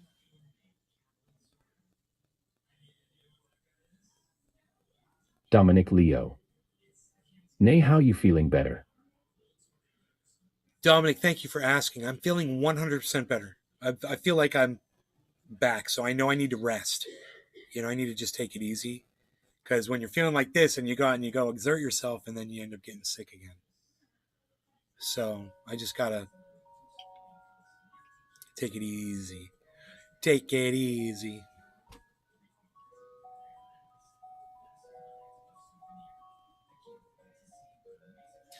Looks like it's going to rain on my bananas, though. It's going to rain on my bananas. It sounds like some kind of a sexual terminology. Let me see the clips you guys put up on Twitter, man. It's review clips time. It's review clips time. Valentine. I described you to AI and it painted you in another dimension, kinda. It's beautiful. Sent it to Nay's Garden Show Twitter. Look close. Surrounded by Kiev. Pervert. Doc Hollandaisy.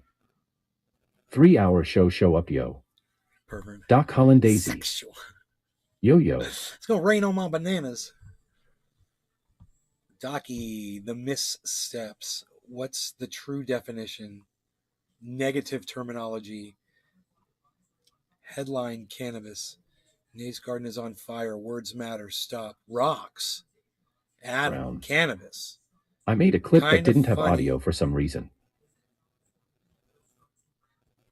Kind of funny. Doc. Doesn't have a title. It's cannabis, says Doc. God, look at all these clips. Oh my God. James McGill. MERK83. Dude, this is why we've got so many people here today, guys. You guys are doing this. Thank you so much.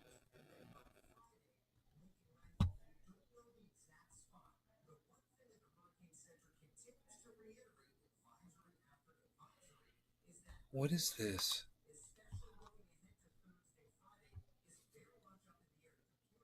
Ellen Daisy. Clips on deck.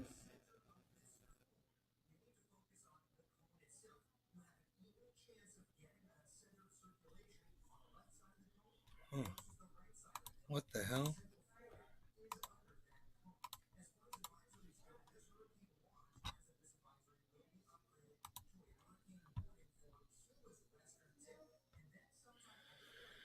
Okay, so Valentine.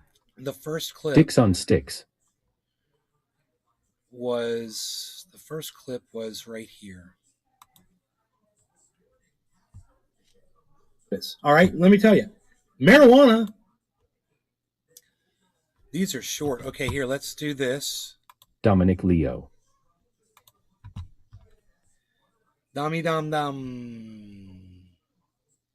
Dummy dum dum. Let's watch these clips. All right, let me tell you, marijuana is a fake, made-up, racist word. You know, it's like the N-word is for humans. Coming from California, the M-word is for plants. My phone's is almost dead now and very hot. You don't want to call them that word. We watching Nays Garden till the It's phone the blows M-word. up. You don't want to use that. LOL.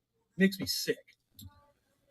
Huh. All right, let me tell you. It's too bad you're all talking over the clip, bro. Why are you doing that? Can't hear it when you're talking over it. It's too bad you're all talking over the clip, bro. Why are you doing that? Okay. True Leave was the first homegrown medical marijuana company to open a dispensary in Florida and now holds the lion's share of the state market at an estimated 50. You know, it's funny. This moron that wrote this article, I should write a letter to the editor and say, it's kind of funny how the guy who wrote this article was literally... Cat 4 heading your way, price of gas will go up. Interviewing people that are classy enough to call it cannabis for the very reason that the word marijuana is racist, while he insists in the titling and throughout the whole article to use racist terminology to refer to cannabis. Okay, that's a good one. Look at all these clips, man. Said spokesman Steve Vancore said, our goal has been since day one to provide high-quality, safe cannabis products. You see how the industry leaders refer to it? They call it cannabis. Isn't that nice? Billy Ballantyne. And this fits in squarely the with price of bears will skyrocket soon. Okay. True Leave was the first homegrown medical marijuana company to open a dispensary in Florida and now holds the lion's share of the state market at an estimated 50. You know, it's funny. This moron that wrote this article, I should write a letter to the editor and say, it's kind of funny how the guy who wrote this article was literally interviewing people that are classy enough to call it cannabis. That's what. For the very reason that the word marijuana is racist. That was the other clip, okay. Said spokesman Steve Vancore said, was the first homegrown medical marijuana company to open a dispensary in Florida. The industry leaders refer to it? The lion's share of the state market at an estimated 50. You know, it's funny. This moron that wrote this article. So you guys are all putting up the same clip, which is fine. That's great. Thank you guys so much for doing this. Top of the hour. They fire him up. Constantly use cannabis as a way to get people to buy the paper because so many people are interested. It is top of the hour in California. How funny is that? Cheers. So I used to see front news all the time. Headlines would be around cannabis. And I used to take pictures of that shit and put it up on Twitter and shit. I'd be like, look, what's going on in California in the newspapers and shit. Florida is now doing the same thing. I could see that they are, once again, every industry is benefiting from cannabis, even the newspaper. Top of the hour. Doc Hollandaise, fire him up. Cheers. Thank you. That was a great one, Doc. That was the one. I counted 43 uses of negative or racist terminology to refer to cannabis in the two articles on pages 3 and 4 of the Sunday edition of the Local and State section from authors Jeffrey Schweers and Trevor Frazier. The word marijuana was invented by racist mogul William Randolph Hearst to use America's racism against cannabis. The word pot was first used to describe a toilet. Neither of these terms are conducive to the cannabis legalization movement. Please consider using the word cannabis in the future. I counted 43 uses of negative or racist terminology to refer to cannabis in the two articles. This is why people have to... Sabby, at that point, why don't you say what part of communism these countries aren't satisfying for your audience and for my sake? Okay, so just tell me in the future, if you ever see this video, maybe someone will make a clip and send it to you right here. And just be like, hey, Sabby, so, okay, what are these countries not doing to satisfy communism's true definition? That would be key. Okay, and make that point. China isn't completely communist. They have a form of capitalism. Right? Says you. I mean, maybe ask the people that are in internment camps in China if they feel like they're in a communist country. This is why people have to... Sabby, at that point, why don't you say what... That was really good. I like that one. Now, so I'm asking you, Robbie, what's the excuse for the United States Of course, there are always missteps that governments make, but the United States is the richest. Of course, there's always missteps that governments Surrounded by Keith. 96 million LOL. aren't missteps, bro. 96 million. There's something wrong there. Doc Holland Daisy. So Clip he's got a Goldman. point to laugh, Sabby. I'm just saying. This is called team playing here. This is what she's doing. She's playing on her team now. She's totally not paying attention to just what happened. She's in denial about communism too. She says it doesn't exist. Now she's going to defend it. Now, so I'm asking you, Robbie, what's the excuse for the United States? Of course. You guys are awesome. Thank you so much for all of the clips. Oh my God, I'm liking and retweeting everything.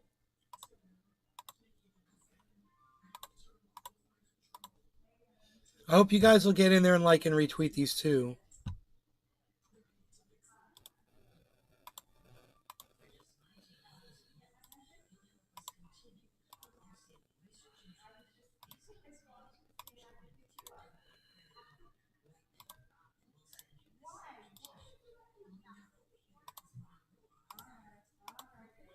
I would love it if you guys would like and retweet each other's tweets while I'm liking and retweeting y'all's tweets. That would be great.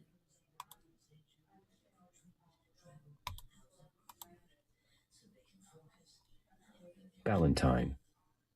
She's an Egyptian pharaoh. Queen of denial.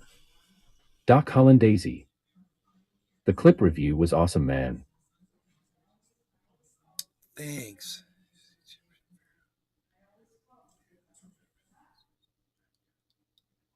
It was fun going over all the clips you guys made.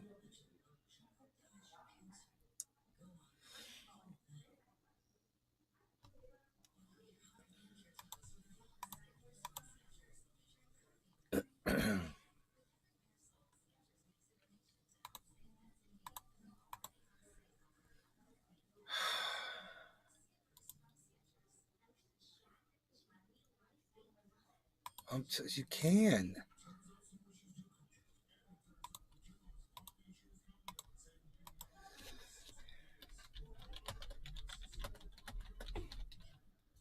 She's like, she can't blow smoke rings. I can. And I'm like, you can. Just fucking, you'll do it.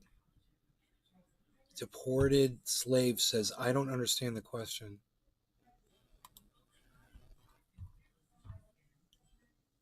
Oh, you don't understand the question? Oh, okay. No problem. 400,000 is the limit set for all of these investigators. So if you do not make 400,000, I really like corn. It has the juice. Yearly, they will not be looking into you. There. I'm so nice, aren't I, to take the time to explain that? And Indy says not asking you to act.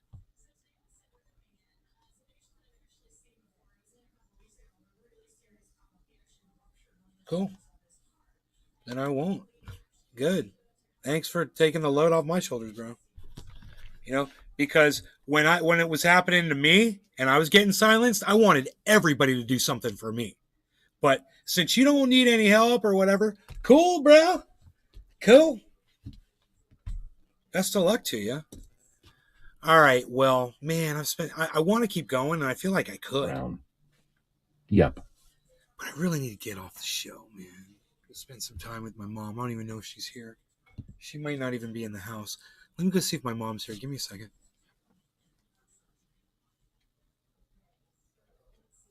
Brown.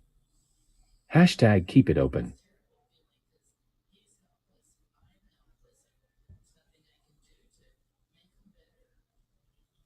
Okay, so she's in there talking on the phone, so I'm going to go in there and go hang out with my mom and just spend some time with her. I love you guys. I hope you guys had fun, and I will see you on the next show this afternoon sometime, okay? You guys take care. Peace out till next time. Brown. Get Storm ready, bro. Nick Brown. Thanks, bro. Billy Ballantyne. It's the Time to put Lark the Davis song. Put the cows Hey, in let me the look barn at crypto real quick before we go. just going to pull that up.